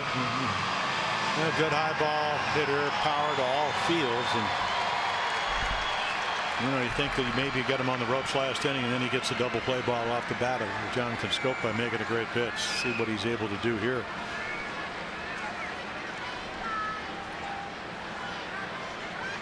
Full count delivery on the way to Alvarez, and a swing and a foul tip caught. Yeah, Gary, I mean, that was a fastball, and he swung at it actually like it was a splitter. Just the movement. I mean, it's at the bottom of the zone, ends up in the middle of the plate, lets the ball run back. Two-seamer. Just that late movement. Just enough to get away from the bat hit. Well, Tanaka gets his second strikeout. Brian Flaherty a base hit, one of the Orioles' 4 singles. Picked that one up with one away in the third and was left stranded. Tanaka's delivery to him, and that's going to be in there for a strike. There you see the shift put on. Not playing deep in that overplayed position. Castro, second baseman. The 0-1. Flaherty swinging through that one. Yeah, the balls, I mean, really, they start just above the kneecap, whether it's the splitter, whether it's the slider, which that pitch was, or the sinker. And the only time he's a little bit like Greg Maddux, the only time he elevates when he wants to change your eye level. And then it's usually out of the middle of the plate. Great way to pitch if you can do it. Here's the 0-2 delivery on the way. Flaherty will take it inside. So again, he just moves him off the plate a little bit. Pitch count incredibly low. Tanaka keeps it down at about 15 per inning pitched. I mean, look at Gosman under that in this one. 1-2 delivery on the way. Flaherty will take it and just missed. He threads the needle on virtually every pitch. He really does. Even when he misses, hitters have to really lean in and look. Well, they always say that we used to pitch every 4th day. Now I pitch every 5th day. But the Japanese pitchers throw more. So feel and touch, such an important part of pitching. Obviously, he has it. 2-2, and Flaherty will get down swinging. And then there's your split finger changeup. So once again, the illusion is it's a fastball. We saw Alvarez swing through a fastball. This one, of course, dives and darts. And once again, where is it? Down under the zone. Our Express Stat, Express Care, a LifeBridge health partner. For locations, visit ywaitinther.com. There you see the starting pitching. Tanaka, how much it has mattered to this club. Look at the ERA differential, opponent batting average, the WHIP, team records 3-2 when he's pitching, 6-14 with everybody else. Tanaka's 6th start of the season. He's got 2 down, nobody on. He's retired the side in order only once. That was in the first inning. Down to third base and foul. Manny Machado has flied out a couple of times. Manny bringing along the 6-game hit streak into this ball game, and a 3 for 13 now against Tanaka, including a home run.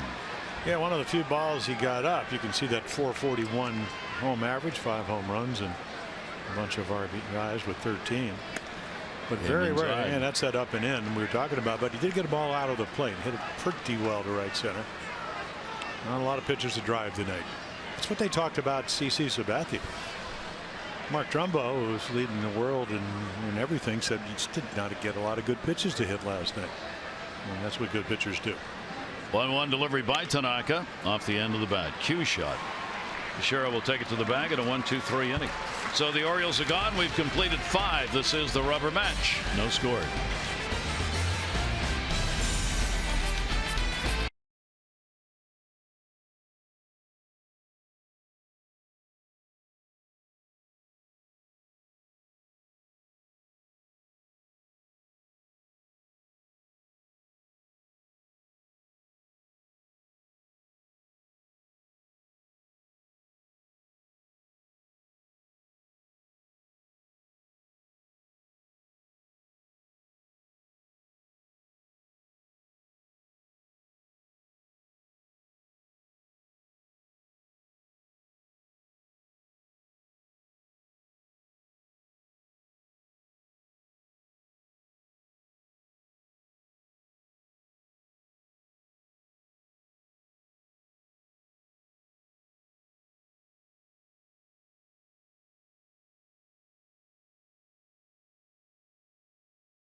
leading page, our good friend Steve Molesky, MassonSports.com, about the roller coaster offense so far. 8 times this year, Orioles have scored 6 or more runs in a game, but 7 times they have scored 2 runs or less. They have 10 games this season where they have hit 2 or more home runs, 7-3 in those games. And they now have 9 games without a home run, in which they have gone 4-5. So early on, bit of a roller coaster for the Orioles, looking for a little consistency. But when you rely on the home run for so much of your runs, that's going to happen. I don't think that's anything that people didn't expect. Not a lot of team speed as far as stealing bases. Yep. Only 7 attempts, which is, I mean, 4 successful. So when they hit home runs, things will go real well. And when they don't, it won't. No, well, probably not. I mean, maybe it'll get better. You just never know. Torres will foul that one off. Torres has struck out in the 9 spot. Ellsbury and Castro due up. Gosman rocking along with Tanaka in this game. 25-year-old against the 27-year-old. 1-1 pitch, and that's going to be outside. Well, there's certainly, I mean, this is very much like last night's game. It was 0-0 Yep. going into the 6th. And then the Yankees unloaded. Yep. Well, they got 3, and Tyler Wilson pitched well. Wow. Got to check the bat on that one. And his leg. I thought it kind of went straight down, and Kevin Gosman saying just in case. How do you not break your bat? I mean, this ball is way up and in. And hit it right off the label, the trademark. Check out where he hits this.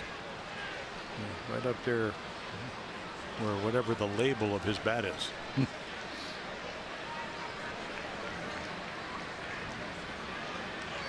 2-ball, 2-strike count.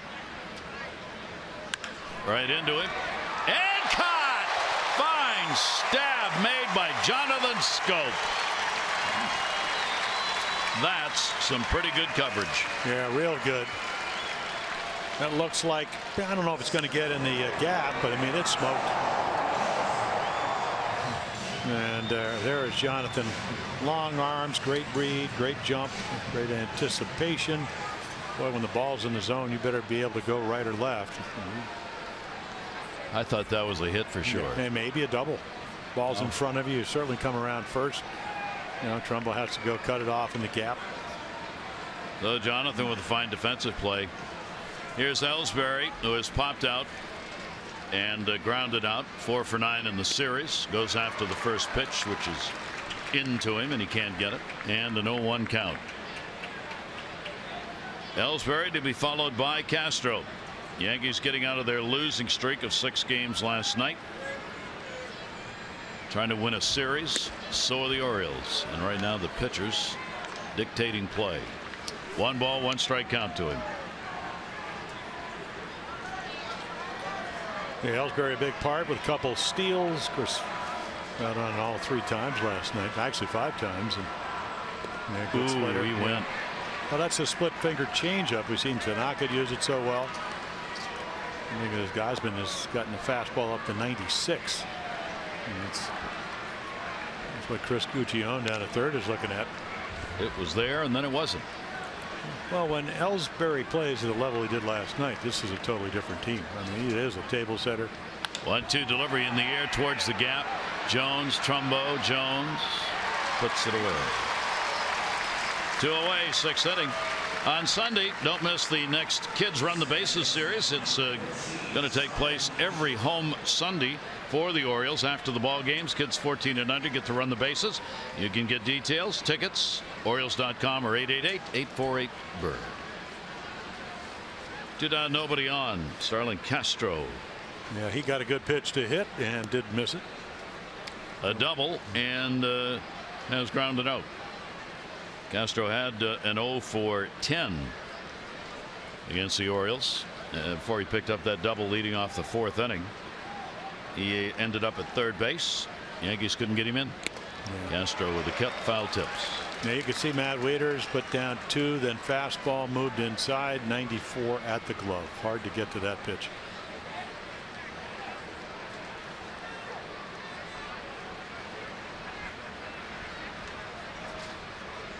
0-1 delivery by Kevin, and that'll be a swing and a miss, and really had him chasing on that one. Once again, a splitter at 86. Yeah, the good splitters, whether it's Tanaka's or the split changeup, Kevin Gausman, you don't see it. Split the fingers, ball tumbles. 0-2 pitch and fouled off. Gausman works quickly here. The Yankees, some of their hitters now, even if it's not fouled off or stepping out, not supposed to be doing that anymore, but they are, because Kevin gets the ball back. He's ready. He stands on the rubber immediately, as you see him there waiting for the sign. And the Yankees trying to make him slow down a little bit. Castro stepped out a couple times outside with that one. 98. Oh, a lot of fastballs and splitters. And that's your best pitches. Curveball, slider, swerve, whatever you want to call it. That's probably number 3, and that's the way they're pitching in a 0-0 game. Not going to get beat on a third pitch. 1-2 delivery by Gausman will be foul back again. Yankees have had one runner to third base, and that was Castro in the 4th inning. Orioles have had a couple of chances to get on the board. Double plays, wiped out an opportunity in the 4th inning. The Orioles leaving 2 on in the 3rd. 4 left on by the O's, 2 by the Yankees. 1 ball, 2 strike counts. Straight up D against Castro. And a swing and a miss. Kevin Gausman gets his 3rd strikeout. He hasn't walked anybody. He retires the side in order, and he's now has set down the last 9. Castro, with that double in the 4th, was the last Yankee base runner.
Players of all time. A special celebration coming up on Mother's Day on Sunday.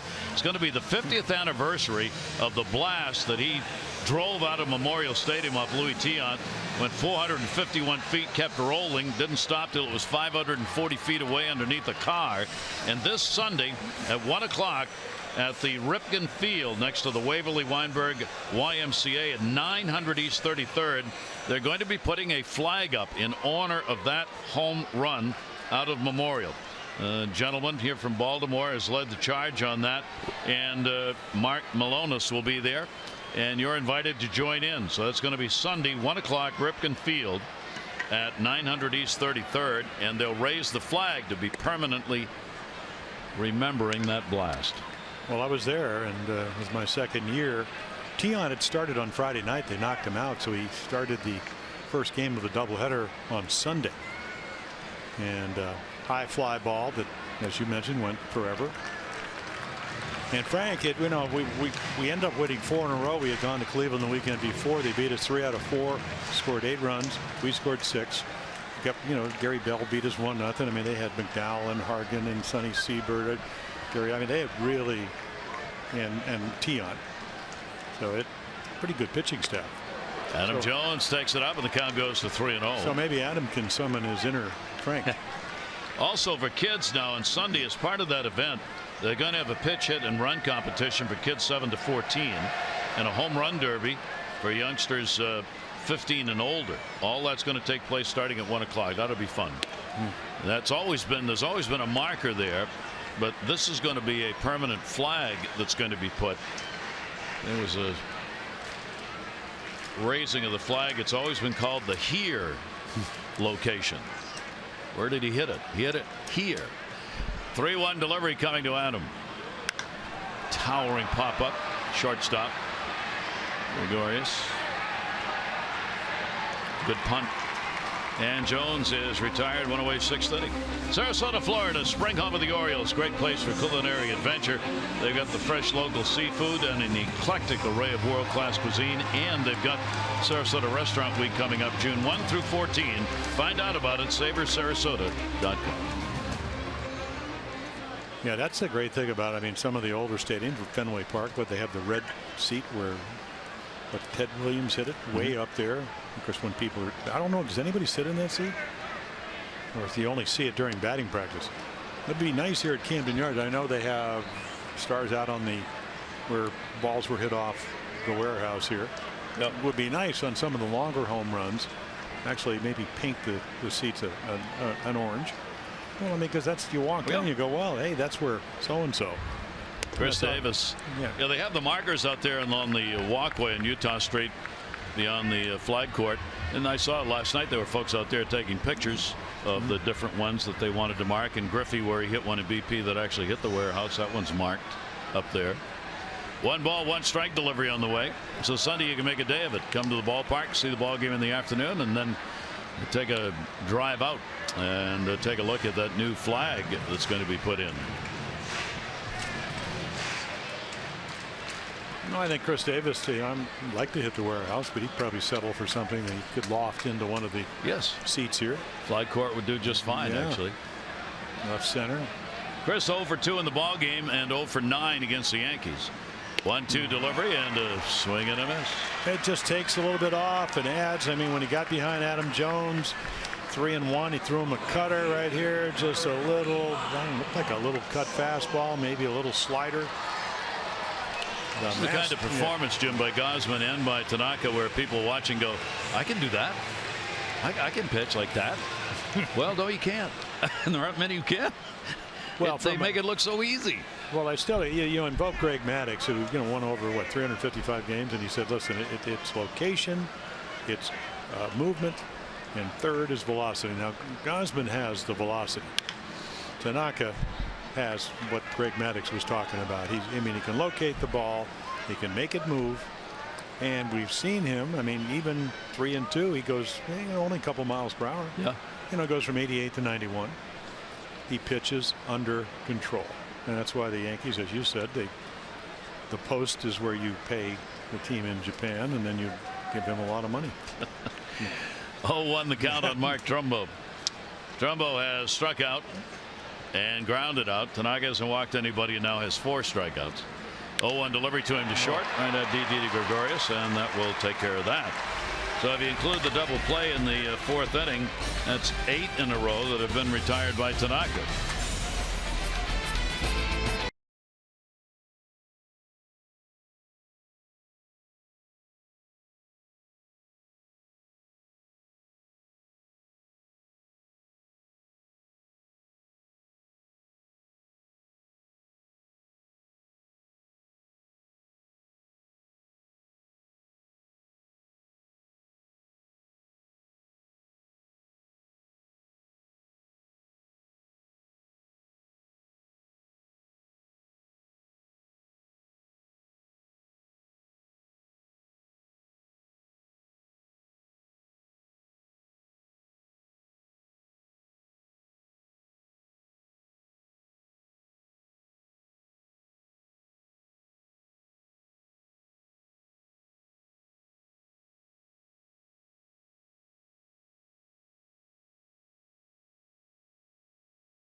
Orioles baseball on Masson is brought to you by American Standard Heating and Air. It's their all-star sales event with up to $1,100 in instant rebates or 0% APR for 36 months. And by PNC Bank for the achiever in you. Harry Thorne, Jim Palmer, as the Orioles looking to win a series. First 2 games split and no score in this one. And we are going to the 7th inning of a really well-pitched ball game. There have been no walks. Gausman has 3 strikeouts and Tanaka has 4, and only a combined 6 hits. 0-4-0 for the Orioles, 0-2-0 for the Yankees. 9 in a row retired by Gausman. Last base runner Castro, 4th inning with a double. Yeah, 74 pitches, and there's a good changeup, but doesn't get the outside corner. I asked Joe Girardi today. I said, "Tell me about Brian McCann," because he's had 26 home runs, career high, but 232. He looks like a much better hitter, and he said he is really locked in now. And then what happens is you catch. When you catch 120, 130 games, boy, does that take it? I mean, it's just doesn't matter if you're in shape or not. Boy, it takes a lot out of your legs. Got 3 RBIs yesterday. Hadn't had one in 8 games prior to that. And the count goes to 2 balls and 2 strikes. Well, that's number 1 draft choice stuff right there. Good guy that's hitting well. 94.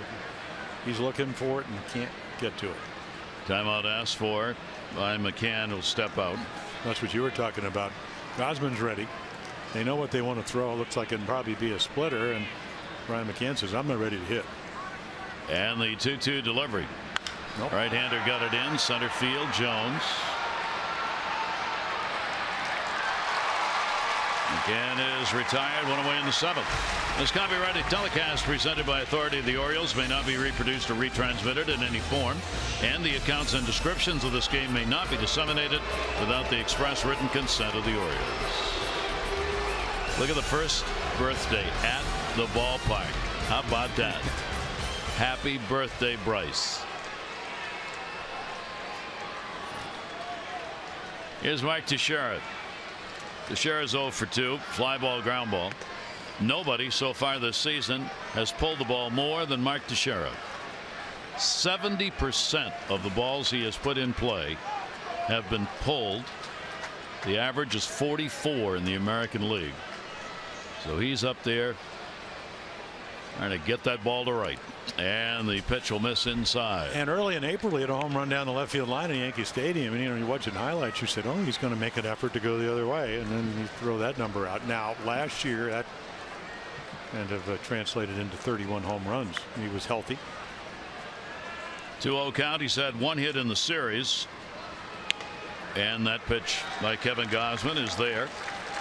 Yeah, you would have thought he'd been leaving Earth on that. 2-0 fastball, nothing game. Look, fastball, got it.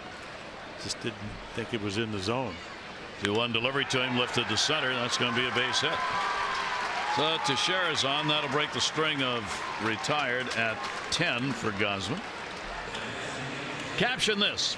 Check out at Masson Orioles on Instagram and provide your best caption for this photo. 3 commenters are going to win a meet and greet with Buck Showalter. You can watch every O's game with us, the Green Turtle Sports Bar and Grill. Hang local.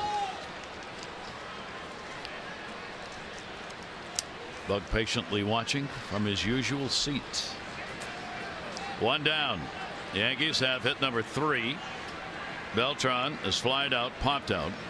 Shift on to double play depth, and he will take the pitch for a ball. 1-0 count. 83 pitches you see thrown by Kevin Gausman, and he's in the 7th inning with 1 away. Yeah, the shift on. Can't imagine that Beltran's going to bunt because they give it to him.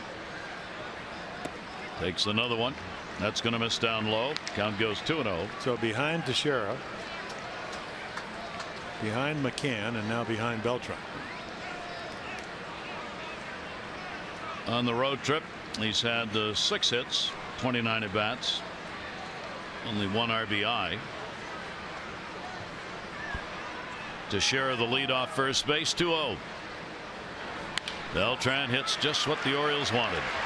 Flaherty 1. Relay. Double play. So the Orioles do what the Yankees have been doing. And that's turned the double play to get their pitcher out of an inning. No runs on one hit, no errors, nobody left on base. 7th inning stretch time, and it's a good one.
So-and-so's on a pace to do A, B, or C. Well, right now, be careful of those on-pace projections.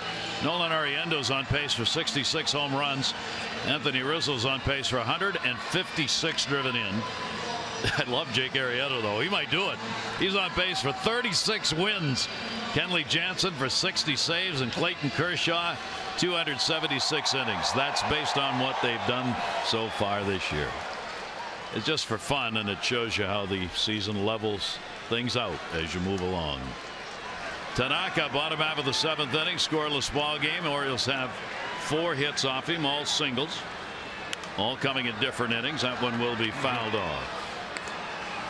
Yeah, Masahiro Tanaka says, well, I've thrown 2 balls away. You hit 2 balls to left center, almost identical. I'll just throw you a little cutter in and try to go to another area.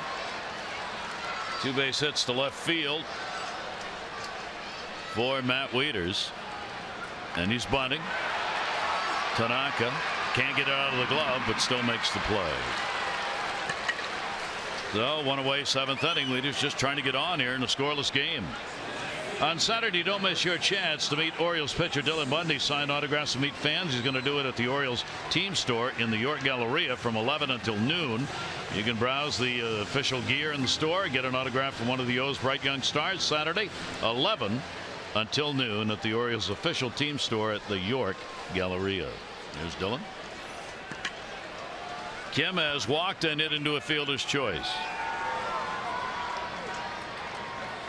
Tanaka's delivery to him will be down low off the plate.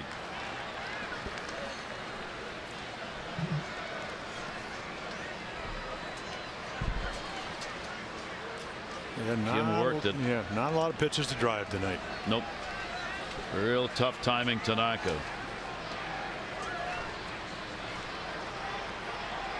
.1-0 delivery to him. He'll take that. That one too is going to miss 2-0. Gary, when you throw a curveball and a hitter takes it like Kim just took that one, you're going, oh, he's seeing the ball. And of course, he can hit the ball to left field. I mean, that's where his strength is. 2-0 delivery, fouled off. But around that, a little bit of an Ichiro swing. Yeah, that's what I was thinking. And in spring training, watching him, when he really gets a good cut, you really see a lot of that Ichiro swing. He's coming out of the batter's box. Yeah. The bat's out over the plate, way out, extended way out, but and lashes it. Yeah, obviously does not have that kind of speed. Yep. Ichiro is the master of, well, of hitting, but also infield hits. 2-ball, 1-strike delivery by Tanaka, fouled off.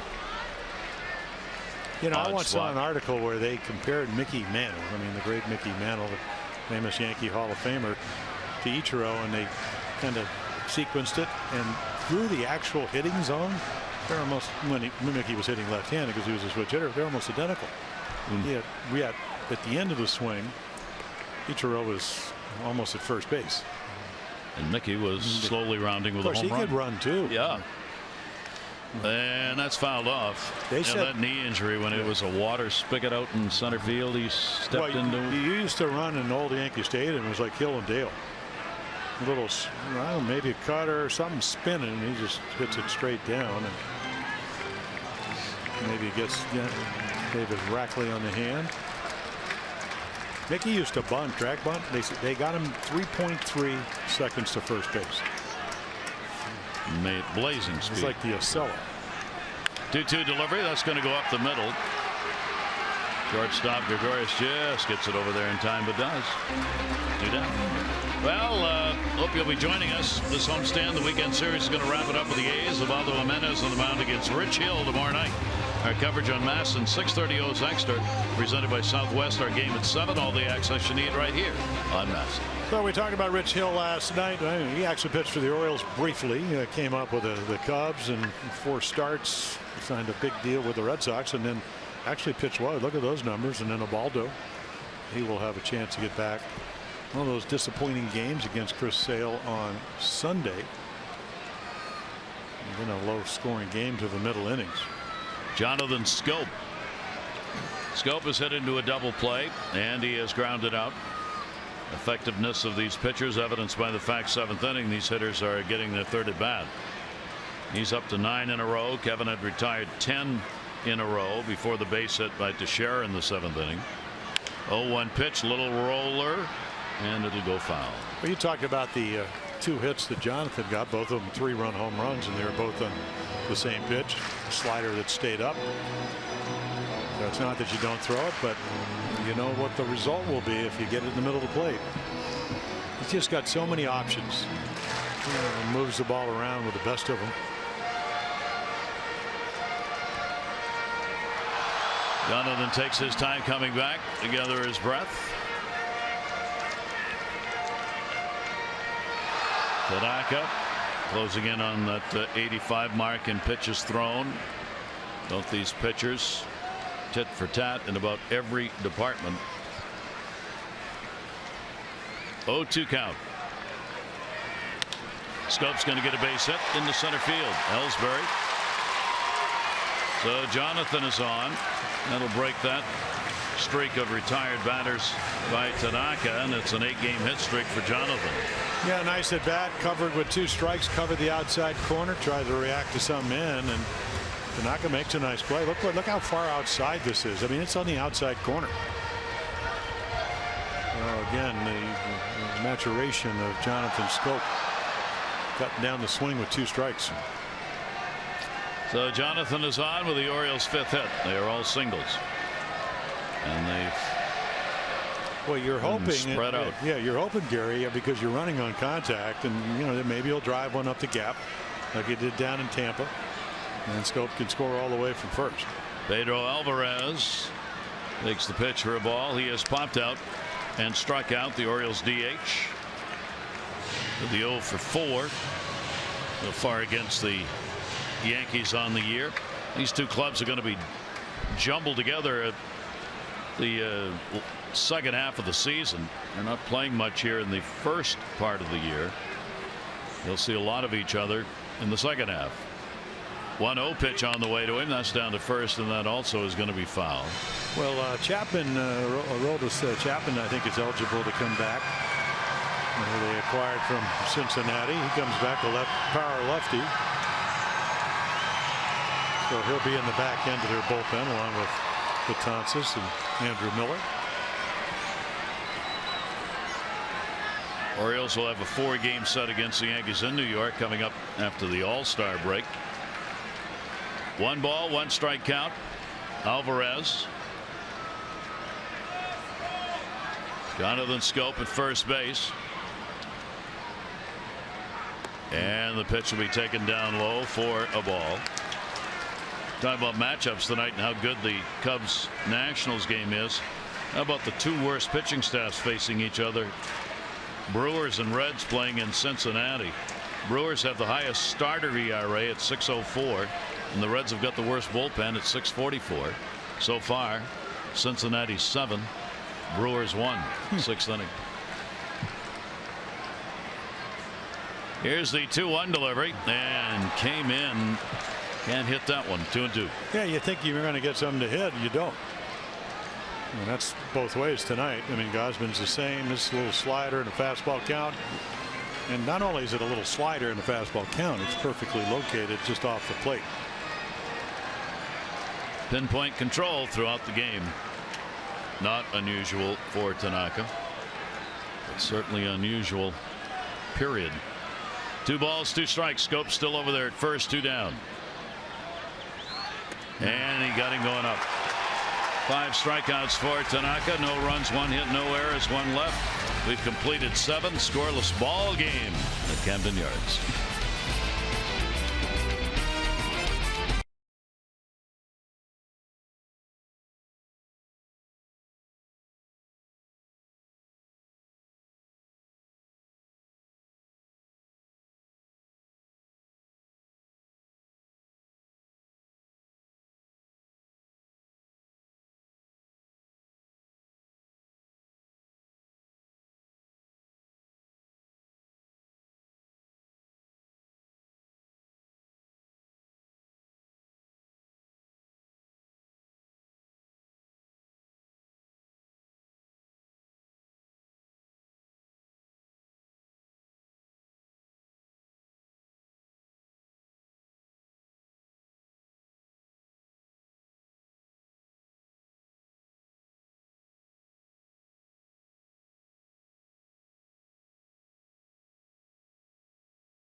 Back with you, Kevin Gausman. Each time he goes to the mound, first pitch he throws warming up for an inning comes from there. Jim Palmer, why? Well, if you see what happens is that you want to throw the ball downhill, even though obviously you're throwing it uphill there, but it gets you over your front side. And there may be, as Mike Flanagan said, might be superstitions. That's what Mike Flanagan used to call superstitions. But he does it, and if you watched him warm up, like in spring training, he actually, it's like a javelin. He starts running up the mound and throws the ball. Well, whatever he's doing, it's working tonight. He's throwing it pretty well from behind and on top here in this ball game. As he goes to work against Dustin Ackley here in the 8th inning, scoreless. Ackley 0 for 2. Hicks and Didi Gregorius will be due up. Hard shot. Jonathan Scope makes the throw. Davis hauls it in, and Ackley's 0 for 3. Follow the Orioles baseball on MLB.com at bat. It's the great app to stay up to the moment. Game day, live game video highlights, stats, cast news, and more. Download it, MLB.com at bat. #1 app for live baseball on your phone or tablet. Aaron Hicks. Well, how efficient. I mean, that was only the 87th pitch. Best we've seen in a matchup as far as that's concerned this season by far. The efficiency of these two pitchers. A single and a fly ball up for Hicks. Castro has had a double. Teixeira has picked up a base hit. Hicks has had a single. That's it. The Orioles have 5 singles. And the pitch is in there for a strike. Wieters has had a couple of base hits. Flaherty, Jonathan Scope, Adam Jones. Jonesy an infield hit. 0-1 count, 1 away. Pace has stayed the same for Kevin Gausman. He's not slowed down, wanting to get that ball back to the plate.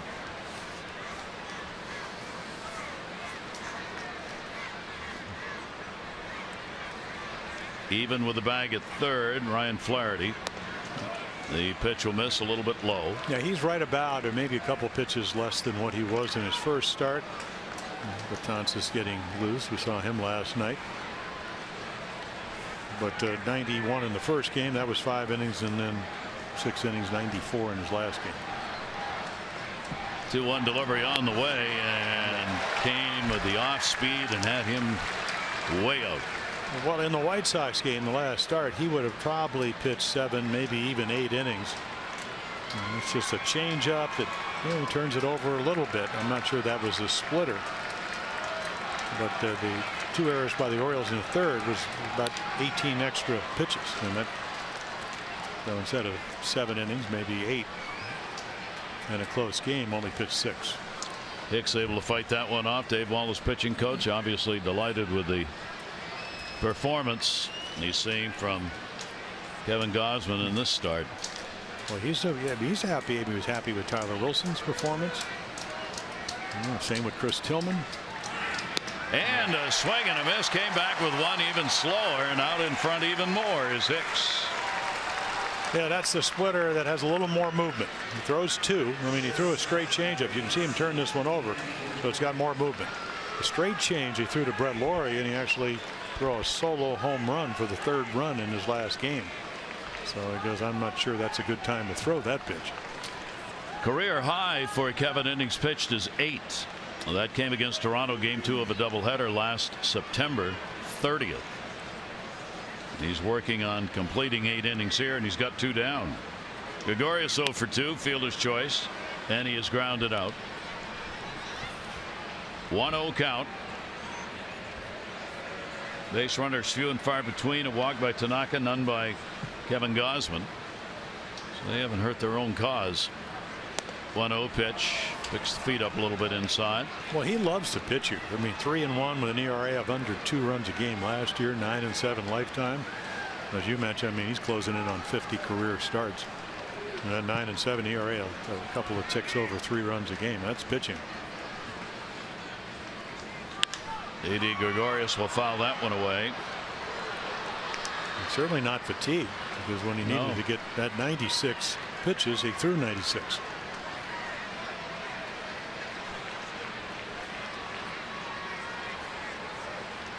Two ball, 1 strike count. As with Jonathan Scope, D.D. Gregorius, Curacao.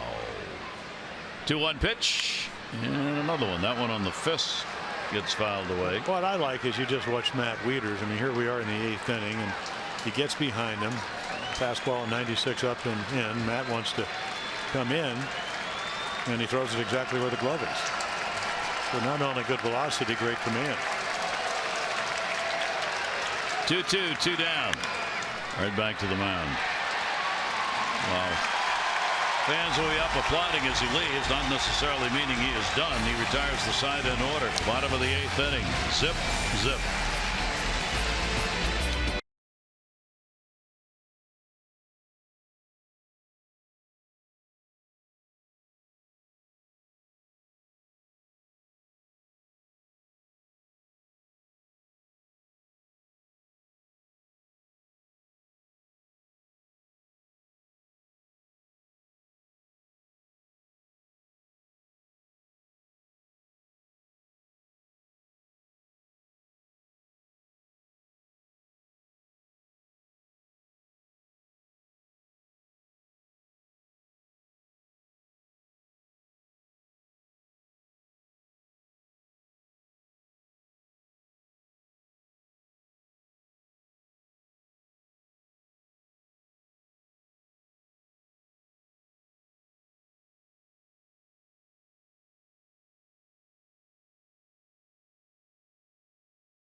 Yellowwood bringing the lumber.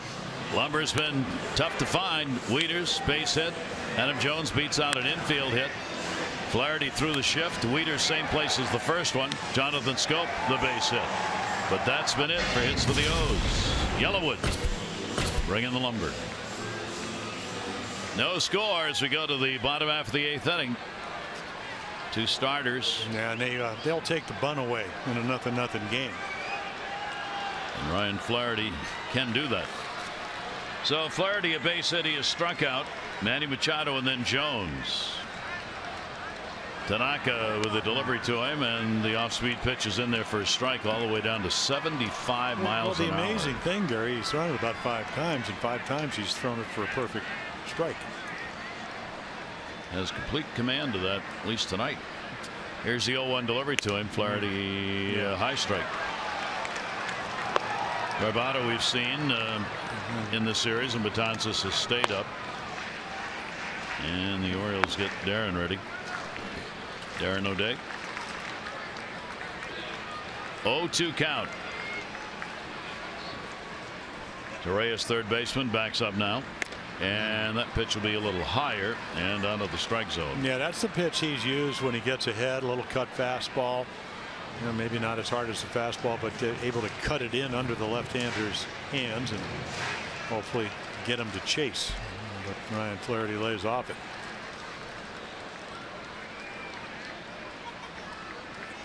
Here's the 1-2 delivery, and Flaherty will take that one inside as well and works the count to 2-2.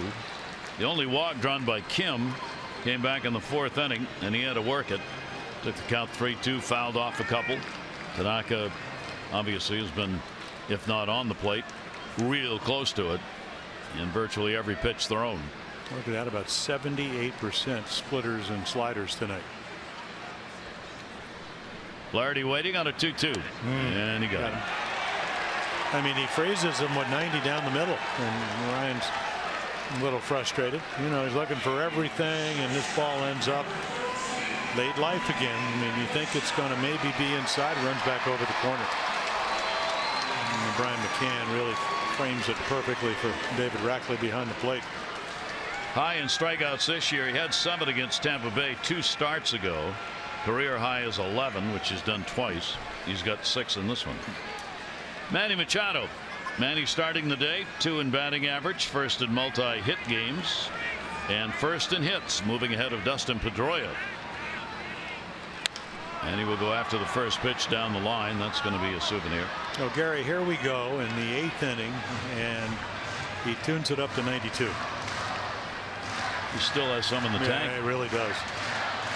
And you know, the way you add, everybody thinks, well, I want to throw harder. I mean, I try harder. No, you speed up your arm. And if you're under control, and I mean, this guy's, I don't know if anybody would have, controls his windup any better than Tanaka.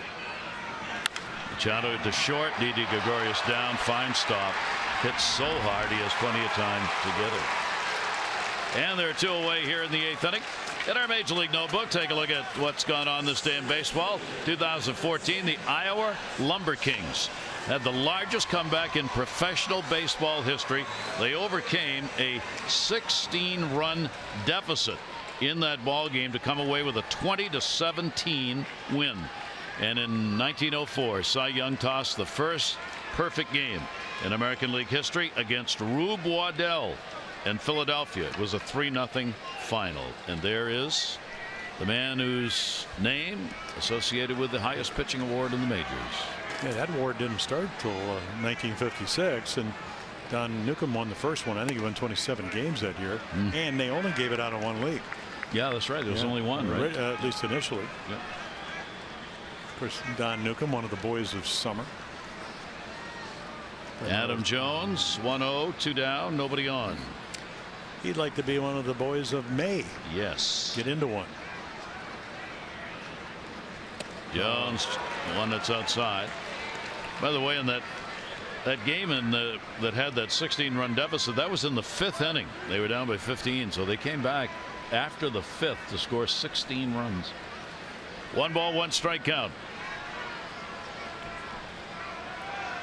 Tanaka looking for another clean inning. 1-1 delivery to Adam. And that will just miss outside. Yeah, I think you know, the Yankees have a tremendous back end of their bullpen. You know, again, Tanaka the last couple of years, forearm problems last year, the ligament problem at the end of 2014. So I want to protect him. I mean, he's done pretty much all you can do, and the Orioles certainly would hopefully maybe do damage. 2-1 count here. Adam will foul that back. Adam has started the month of May with a couple of hits in 14 at bats, including the one he's picked up in the ball game tonight. 2-ball 2-strike count against Tanaka. With the 1 for 3, he now has 3 hits and 12 at bats, which is about as good as anybody's done. That was one of the better swings we've seen, and he missed it. And that's and again, I don't know what's going on with Adam with the rib and the shoulder or whatever, but that's a ball a lot of times. When you make a mistake like that, he hits hard somewhere. Tanaka with a 2-2. Yeah. That'll be strikeout number 7. He retires the side in order. Orioles have not gone to the 9th inning with a 0-0 game this year. They will now.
Still looking for that first win. I mean, he was marvelous tonight.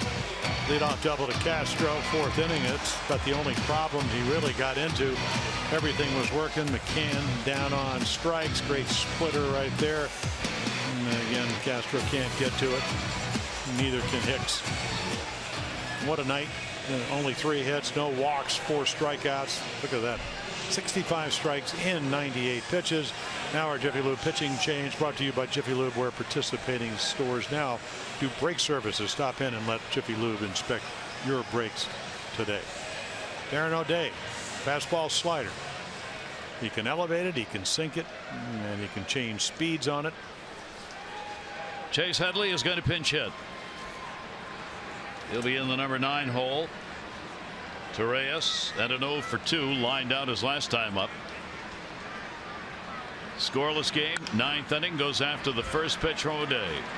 4 hoppers. Scope makes the play, and Headley is out of there. The last time the Orioles went to the 9th inning in a 0-0 ball game, you got to go back to July of 2015. It was against the Rangers, and wouldn't you know it, it was Kevin Gausman in that game against Gallardo. The Rangers got 2 in the top of the 9th inning and won that ball game. We talked about how Kevin has not had run support. Well, 2.88, and then the laughs a little bit about it. I mean, you can't do anything about it. It's not like the old days where, or if you played in the National League, you can get a guy over, bunt him, maybe hit a single, driving a run, hit a home run like Arrieta. Madison Baumgartner does, you know, hitting pitchers over in the NL. Yep. O'Day's delivery, and that'll be taken down low for a ball. Kobe Ellsbury has had an 0 for 3 in this game. Zach Britton, there's the Oriole closer, who has been out with that bad ankle, going in the bullpen. Yeah, strained it on Saturday night, and 2 days ago, bummed out, and the last 2 days, it's obviously gotten a lot better. And that is going to be there for a strike. Haven't been many pitches that have been at the waist or above in this game by anybody. Though Ellsbury trying to get on. Andrew Miller joined Betances. Betances has been up now for a couple innings. Yeah, they're both really tall, but Betances is a little bit taller. Yes. You can post him. The tall guy's the 8th inning guy, and the shorter guy, but still tall at 6'6", is the closer, Andrew Miller. Here they are. Here they are. One's kind of a beanpole and one's kind of a Wilt Chamberlain. Yeah. Both of them can dunk on you or anybody. 1 ball, 2 strike count on Ellsbury. Ellsbury's had a home run off O'Day. He's 2 for 9 off Darren. Castro waiting on deck. 1-2 delivery, and that'll be foul back. Now visit MASNsports.com/CareFirst to vote for tonight's Care First Fearless Player of the Game. You can live fearless with a name trusted for over 75 years. Care First, Blue Cross Blue Shield. Yeah, one of the only advantages of pitching on the road is if Gausman goes 8 innings, Tanaka goes 8 innings. Gausman's out of the game, but Tanaka could win if they score in the ninth. If they would score. 1-2 delivery will be up high. So no home field advantage for Kevin Gausman tonight, other than the fact that he pitches great here. Great. Other than the fact he pitched a great game. That's well taken. Really, he's pitched well. I mean, he's got 3 starts, as you mentioned, a shoulder tweak, and so he missed some time in spring training, and all 3 have been very good. 2 ball, 2 strike count. Ellsbury waiting on it. Towering pop up. Davis. Wieters both come over, but it's well back. Darren O'Day, as we mentioned, 5-0 against the Yankees in his career. Now 2 for 2 in save opportunities. Yankees have hit only 156 against him over the years. This is his 42nd relief appearance against the Yankees. 2 ball, 2 strike count. Ellsbury is going to see his 7th pitch of this at bat.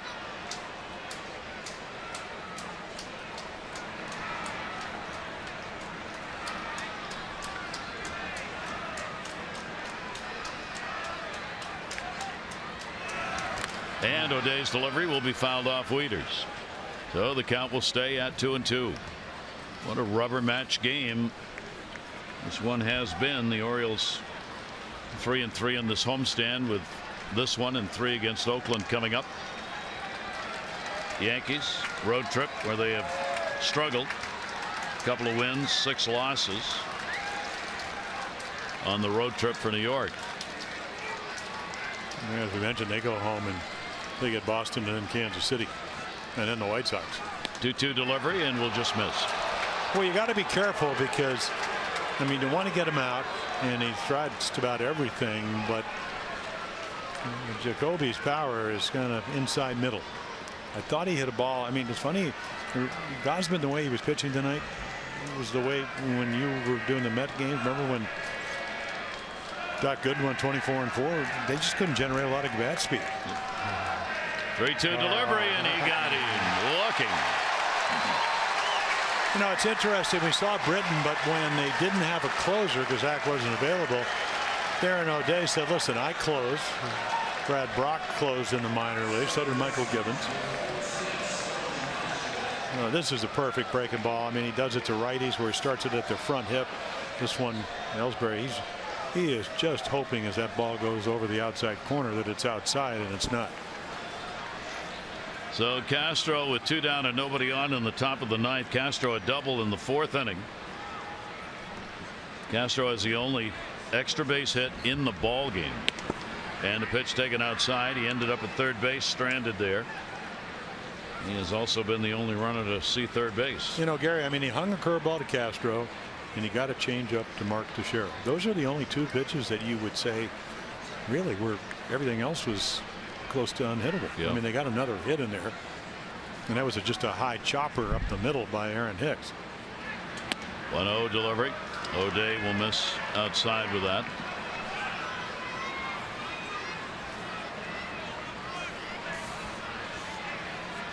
A game in which one may well do it. 9th inning, no score.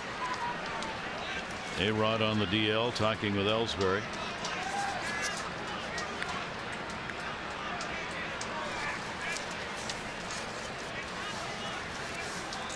Two-0 delivery after it through the wickets and a base hit. So Castro 2 for 4 in the ball game, gets a 2-out single here in the 9th inning for McCann. Orioles baseball on MASN brought to you by Southwest. Transparency, low fares, nothing to hide. And by Ocean City, Maryland. Let us show you a good time in Ocean City, Maryland. Book now at OCOcean.com. Yeah, that good approach by Starlin Castro is going to get O'Day out of the game because McCann's 2 for 3 with a home run.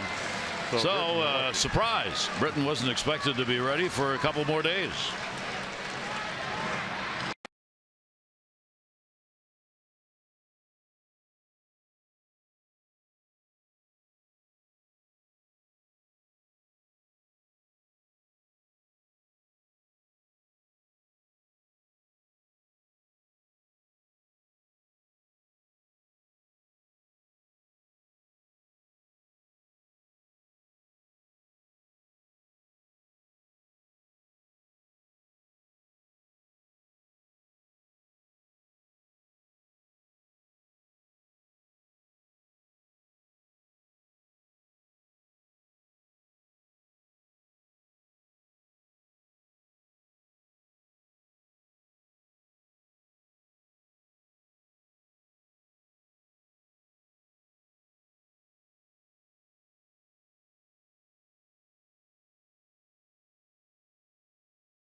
So Zach Britton had a meeting trying to get on. Nice play to get to. It's probably not going to get him. And then, boy, right at the end, he just kind of jams the capsule of his left ankle. And he would kind of hobble off. And I thought it was pretty serious. Sinker baller, slider pitcher. They put 16 balls in play, 2 of them in the air.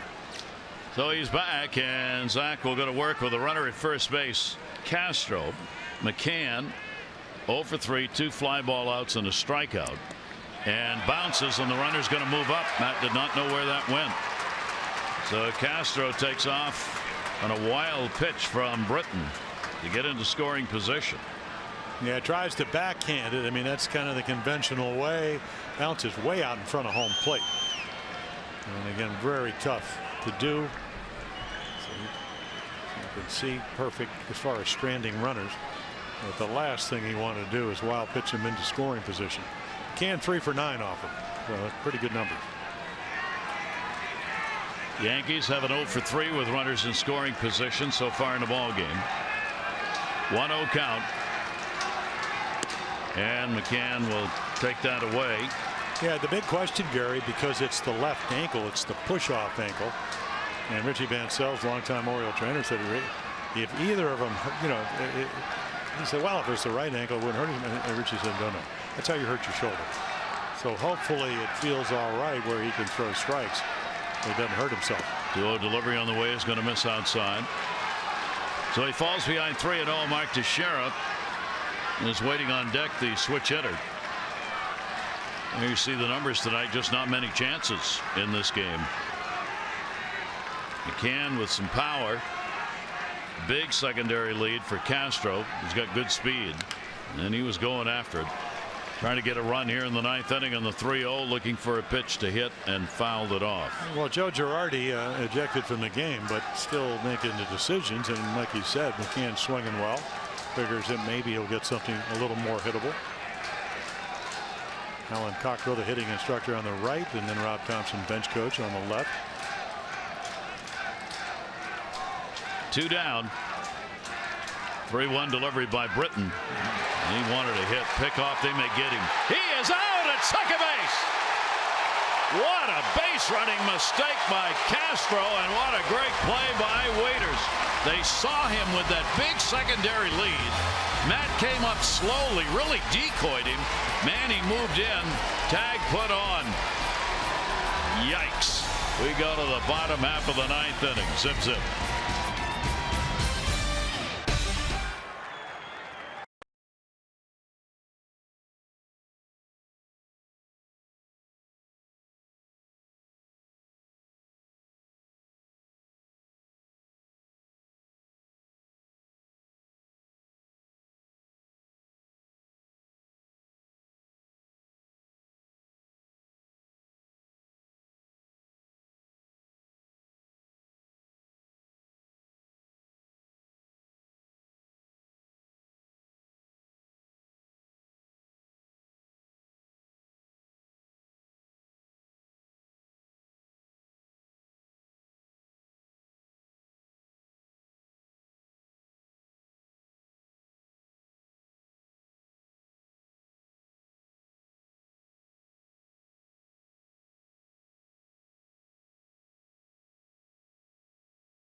Post game, Rick, what a great game to be watching. Boy, it has. If you love pitching, you're going to see. You've seen a duel here between Tanaka and Gosman.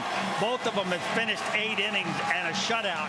The Orioles hitting has not really come around. Neither have the Yankees. None of us had any opportunity at all. But it's the bottom of the ninth, and we'll see what happens now. Orioles need a run to win it. Let's go back upstairs to Gary and Jim. All right, Tom Rick, let's see if they can get it done. 0-0, bottom of the ninth inning. Well, outstanding performance. You don't get a whole lot better. Exquisite pitch execution tonight. 102, very frugal with the pitches. A lot of sliders and splitters, and now you go to a guy that throws 97 with a curveball that drops off the table. Of course, he is 6'8". Maybe it just drops out of the sky.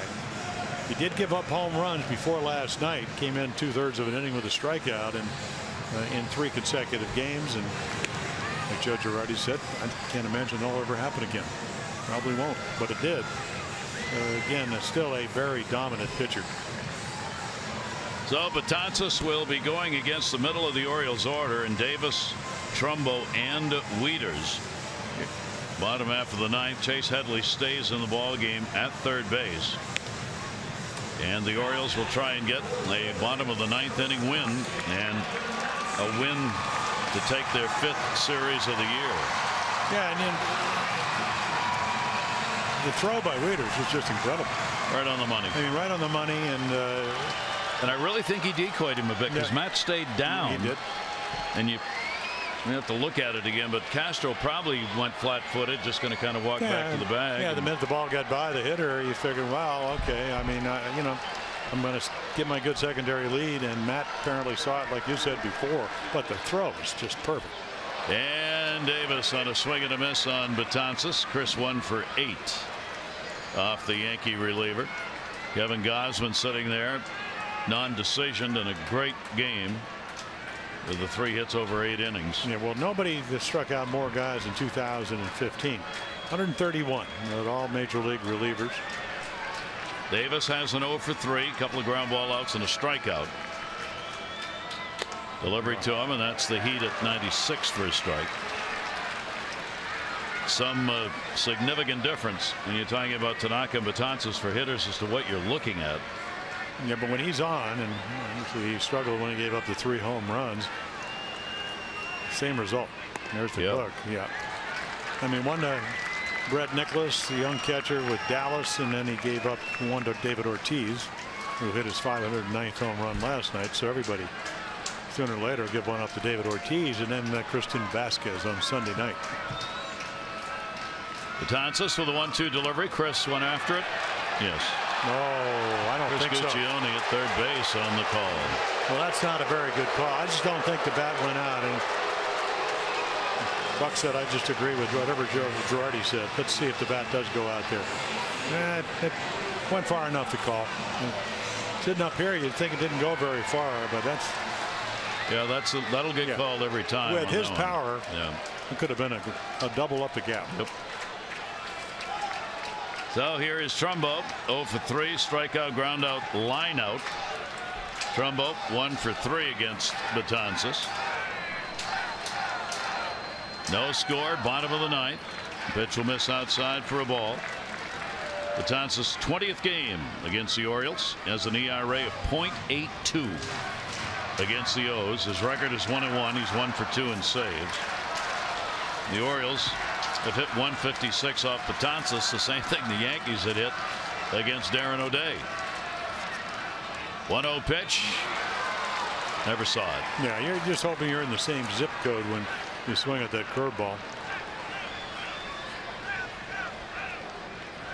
And of course, Scope playing out west with the Angels and then the Mariners.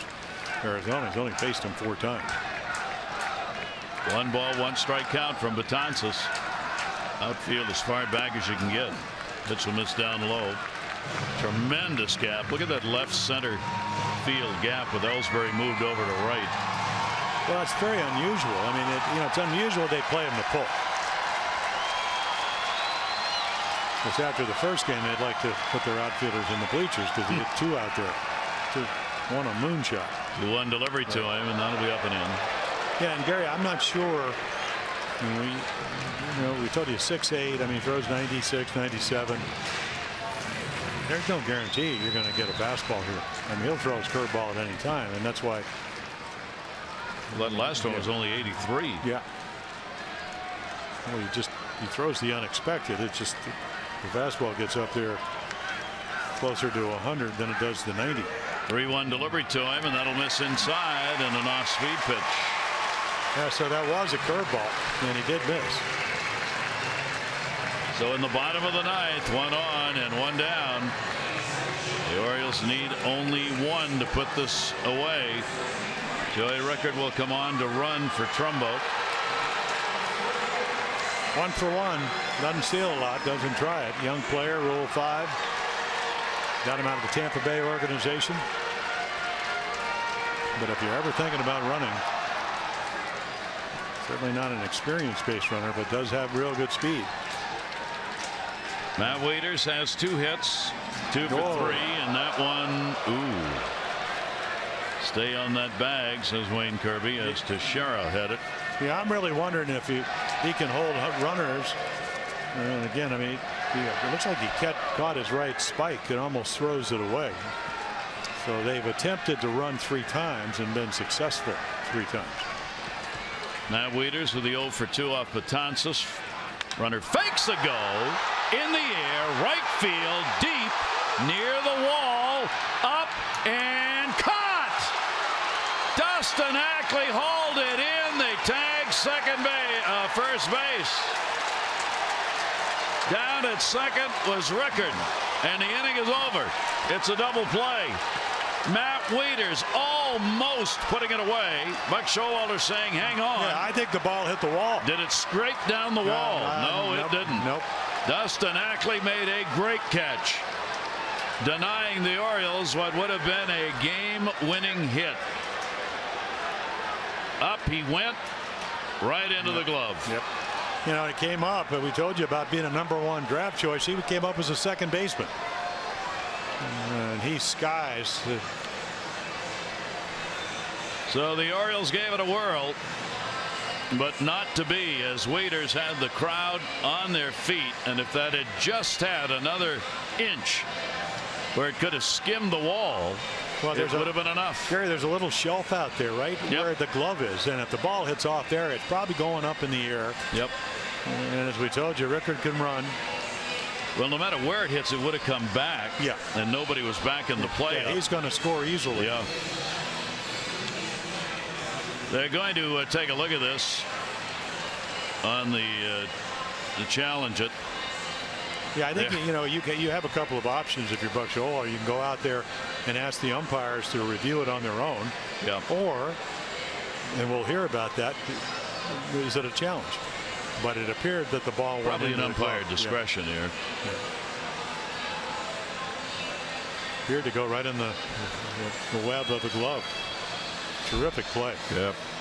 Ackley really timed that. Well, it's a game saver.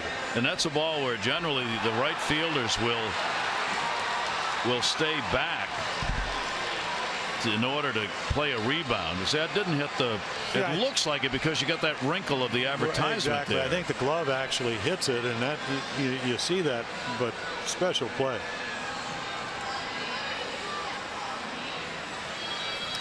Rickard had taken off and was standing down at second base when the throw came back and went over to first, and he's out, and that's the right call. So great defensive play. We have played 9 innings of scoreless baseball. How about some free baseball, sports fans? We go to the 10th.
One 1-0. That was a 4-3 win against Toronto in 10 innings on April 20. The Yankees are 0-1 in extra inning affairs. And what a way to get to extra innings. 9-3 on the put out at first base on Rickard for the double play. Rickard will stay in the ball game. He is in right field. Came on to run for Trumbo, who had been out there. Well, he actually made the right play. Yeah. If you look at Barbados, but if he, because and Ackley made the right play, because if he comes back and he lets the ball hit the wall, Rickard, who's gone halfway, is probably going to score. Yep. So Brian McCann will stand back in. Zach Britton will stay on the mound. McCann was to the plate when Matt Wieters threw out Castro, picked him off at second base. The bat starts a new at bat for McCann, who's 0 for 3. 1-0 delivery to him. That's going to be taken down low for a ball.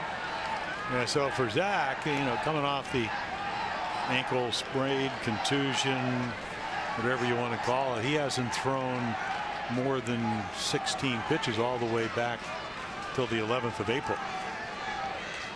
2-0 pitch on the way, and that's going to be down low. So McCann works it to a 3-0 count, trying to get on, leading off the 10th inning for the Yankees. 9 innings of scoreless baseball. Just great pitching all the way through it. The Orioles 5 hits. The Yankees have 4. Orioles have left 5. The Yankees have left 2. Taken and not there. So a leadoff walk to start the 10th.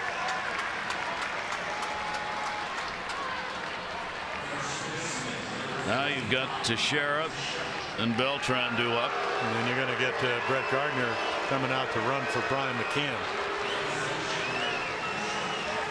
Gardner, who got hit in the elbow by Dylan Bundy, did not start this ball game. Excellent speed, good base runner.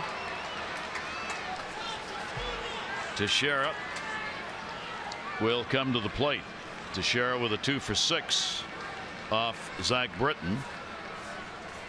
Flaherty at third, just off the cut of the grass to take a bunt away. Teixeira takes the pitch inside, and Britton struggling here to find the strike zone, as he did against McCann in the 9th inning. 1-0 count on Teixeira. Looking for the ground ball and the double play here. Pretty good lead, Gardner. Teixeira taking till he gets a strike, and that wasn't one of them. Yeah, well, that's what he does, throws grounders when he's healthy, and I certainly admire the fact that he's out there, but he's certainly not 100%. Michael Givens in the bullpen.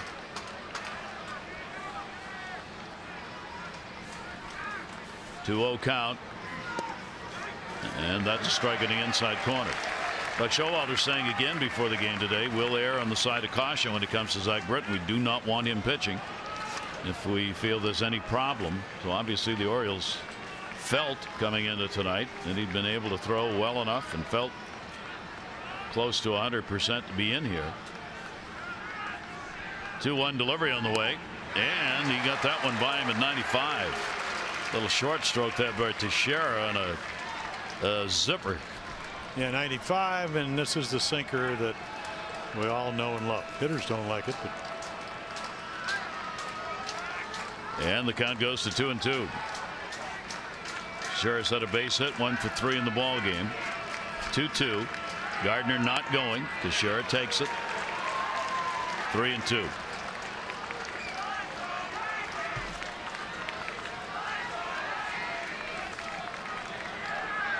Kevin Gausman, the Orioles starter, no earns, 3 hits over 8.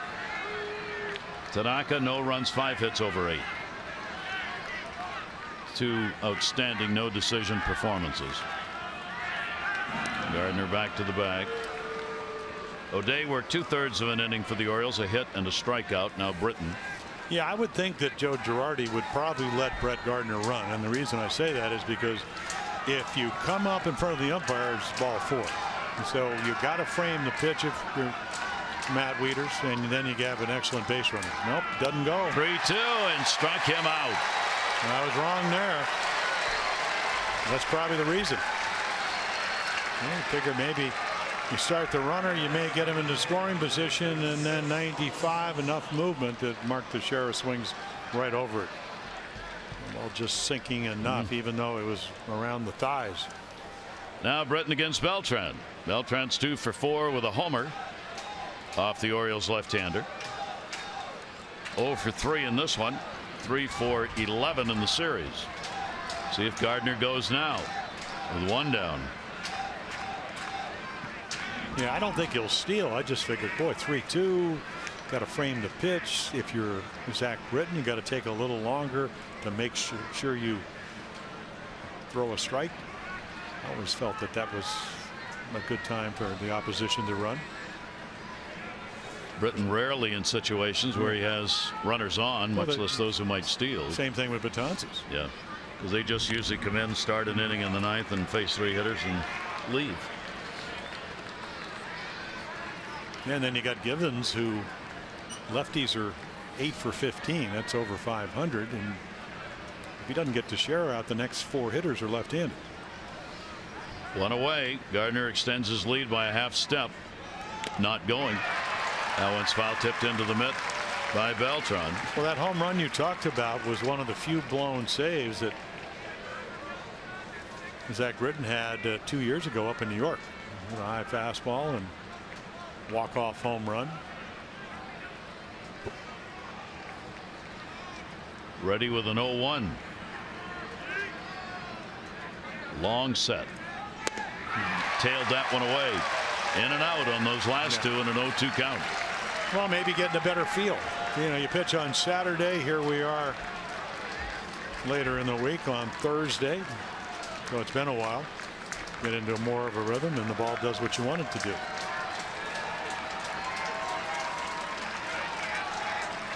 One down.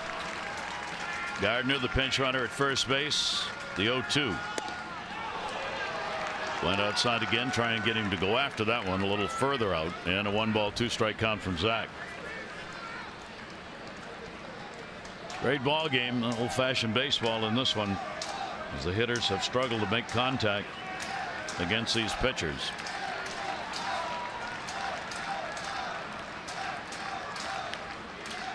1-2 delivery. Beltran eaten up. Yeah. Wow, what a great description. You know, Matt says sometimes you get hitters, they look away, and I need to pitch inside more with my sinker. That's exactly what he does, and because of the velocity and the movement. I mean, look at Matt Wieters, had trouble catching it. Ball moves so much. So that'll bring up Dustin Ackley. Britton gets the big strikeout. Ackley 0 for 3 in the game. A couple of ground balls and a fly ball out. Ackley's 1 for 4 off Zach. Incredibly low numbers, of course, for Zach Britton all the way around. And he's got that sinker working. There are none better. 2 outs. Gardner came on to pinch run. McCann got the leadoff walk. Still at first base.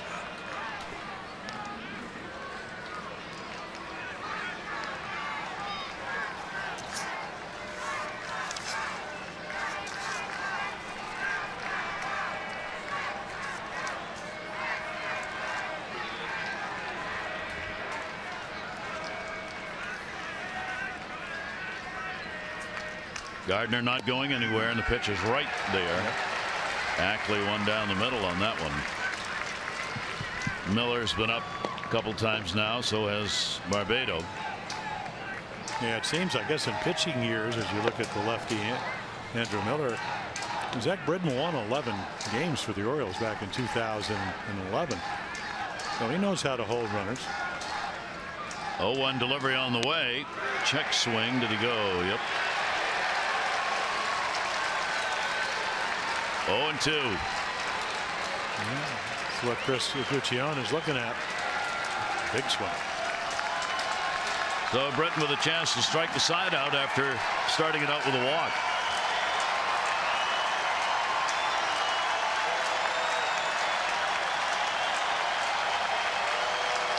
Oh, 2 delivery runner goes, and it's going to go behind Wieters. Down to second base goes Gardner. Yeah, a lot of times on lefties you go on the first move, and that's what he does.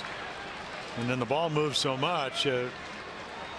What's mad? He tries to backhand it because the ball's just kind of cutting away, and there you go. I don't know how they'll score it either way. It gets to second base. I think they've changed it to they're going to call it a pass ball. They've changed it to a stolen base because he was running. So there are the numbers. 0 for 3 for the Yankees.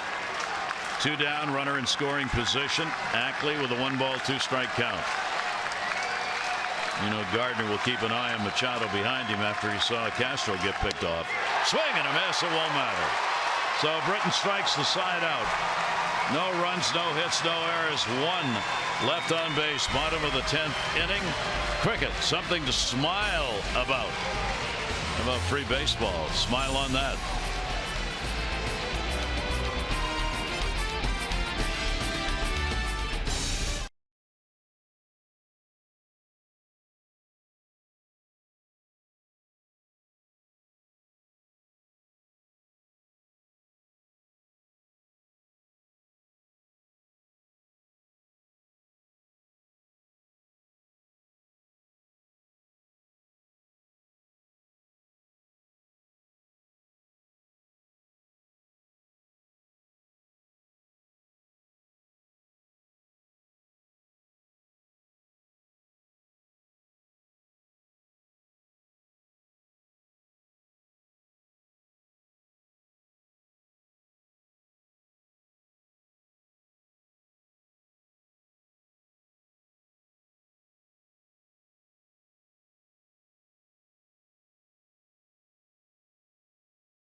Well, what a ball game. Wieters heavily involved, picks off Castro to end the 9th inning with a runner in scoring position.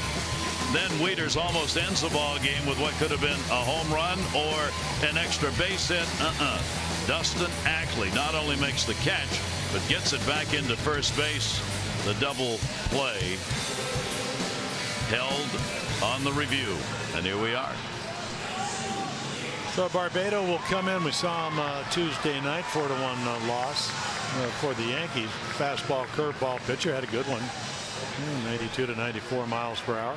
So this will be his 11th appearance. But good against the Orioles. Perfect 8th inning. A couple of strikeouts before that.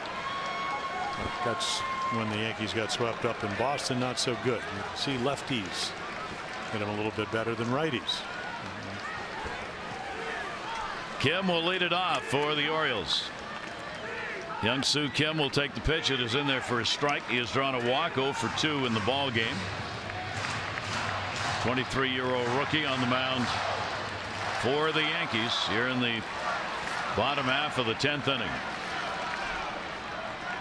And Kim, a high chopper. This is going to be a tough play. Barehanded, can't make it. That'll be a base hit. Kim is on with a Baltimore chop. In the city, you're supposed to get it in. Yep.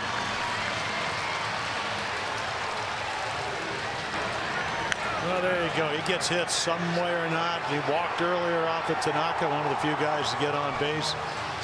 So he hoofs it down there. Well, you're right about that.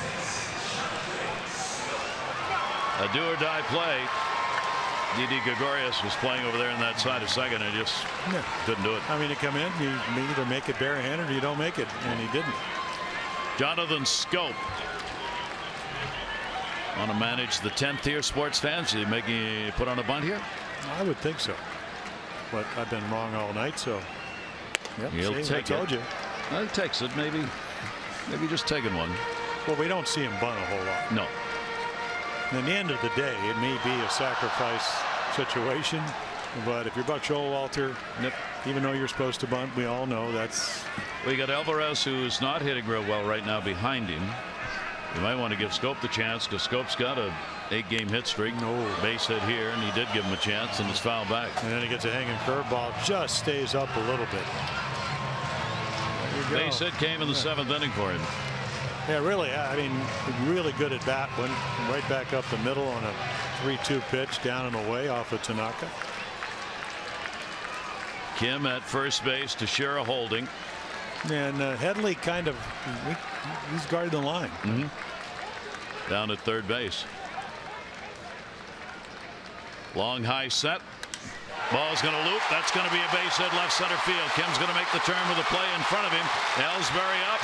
Throw will be to the cutoff man, and the Orioles get the potential winning run to third on a base hit by Jonathan Scope. Well, young Soo Kim, you're new to the big leagues. And Jonathan May, watch this pitch. I mean, it's a nice little pitch, little cutter, something down the way, very much like the hit off at Tanaka. But look at the base running. You got to know, can he throw or not? Where is he playing? He doesn't even hesitate.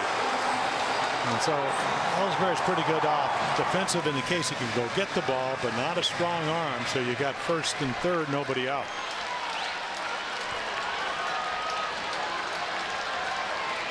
And now Tony Pena adjusting the outfield here to get people in with nobody out. And they'll meet at the mound defensively. Rimo's going to run for Kim. Yeah, and it looks like they're getting that lefty up in their bullpen. Yeah, Kim, nice night. Very supportive dugout. Young Sung Kim as he moves in. So the Orioles a chance to win it. Nobody out. Runners on at first and third. Yankees have to play completely defensively here.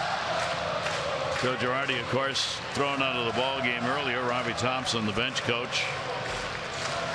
Yeah, see. Trying to get that outfield straightened out where they want him. And he wants to go to the bullpen as well. So Barbado comes on. No part of an inning. A couple of hits. Could be the losing pitcher.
comes in.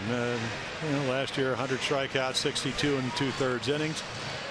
And again, you take a look here, 16 strikeouts and only 10 innings. He's a strikeout guy. I mean, nasty slider, fastball 93 to 95 or 6. And of course, the minute you pinch run with Reimold, they bring him in because the Orioles don't have another right-hander other than Caleb Joseph on the bench. This is one of those rare matchups that, of course, Miller can get anybody out, but he's going to at least get Alvarez initially. And you're looking for strikeouts, obviously. Double play doesn't matter here. That's that runner at third base scoring, Kim. And then you got Flaherty behind him, another left-handed. Kim led it off with a single. Reimold running for him at third. Jonathan Scope moved him up with the base hit. Alvarez is 0 for 3 in the ball game. There's the potential winning run at third base. Infield and outfield are both in. Got to be able to make a play. And Zach Britton a chance to be a winner in this game. And a strike on Alvarez. Alvarez getting his first look at Andrew Miller. Jonathan Scope, the other runner over there at first base with the Yankees, not concerned about that. 0-1 delivery in the air, center field, backing up Ellsbury. He'll make the catch, the tag, Reimold, the throw to the plate, and the ball game is over. The Orioles win it in the bottom of the 10th. The RBI by Alvarez on the sac fly, and what a ball game.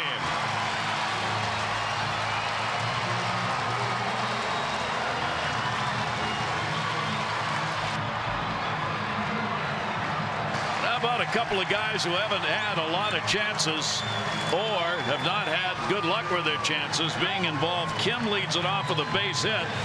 That becomes the winning run, and Alvarez has struggled hitting, gets a game-winning RBI. Our Alexis Towson drive of the game. Well, Miller may throw you a slider. Will he make a good pitch? He hangs it, keeps it up. You're looking to hit a ball out of the infield, and you don't often get that. Lefty versus lefty. And that's no chance. Reimold too good of speed. So the Orioles get the extra inning win. They are now 2-0 in extra inning ball games. A 1-0 victory. And our drive of the game brought to you by Lexus of Towson, the area's #1 luxury dealer. Come see why at lexusofTowson.com. Britton gets the win, 2-1. Barbados takes the loss. He is 1-2 on the season. And the Orioles take 2 out of 3 from the Yankees. They are now 5-3-1 in series on the year. And Pedro Alvarez, a big at bat to end this thing. Pedro, congratulations on the RBI sac fly. You coming up there just thinking about contact and over the infield? Yeah, just trying to put the ball in play. Hopefully get up in the air deep enough and get the run in, and hopefully thankfully Nolan was at third. Do you when we watch you guys hit, they always go, okay, man on third, get him in, hit a fly ball. How often have you faced Andrew Miller, and were you looking for one particular pitch? We all know he has a great slider. Sheesh, I think the only time I ever faced him has been in spring training, and so that's why we have video, that's why we have scouting reports, and try to have a game plan before coming into the at bat, and that's what I tried doing. Tell us a little bit about the a great game pitching wise. What you saw from Tanaka out there, first of all. Yeah, he competed. He mixed his pitches well, and he pitched a great game, obviously. And this was a very well-pitched game on both ends. And Gossi kept us in the game, and O'Day came in, and Britt held it down in order for us to be able to come back and win. These are the kind of moments that kind of make you closer as a ball club, are they not? Especially for you coming to this team to get a game-winning RBI like this. Yeah, absolutely. You always want to do whatever you can to help out and contribute. Whenever you can hit, whenever you can get a game-winning hit or RBI, obviously that's a huge plus. Well, congratulations. You got one and the Orioles win it. Thank you, Pedro. Thank you. Pedro Alvarez sacrifice fly in the RBI, and the Orioles come away with the victory and a good one. 1-0 in 10 innings. The Orioles are going to wrap up this homestand with a weekend series against the A's. Ubaldo Jimenez on the mound against Rich Hill tomorrow. Our coverage on Masson will begin at 6:30 with those extra, presented by Southwest, followed by our game coverage at 7. Great wrap-up coming your way. Tom and Rick will take a look at a really good baseball game. The Orioles win it 1-0 in 10. For Jim Palmer and all of our crew here at Camden Yards, I'm Gary Thorne. Thanks, everybody. Adieu, adieu.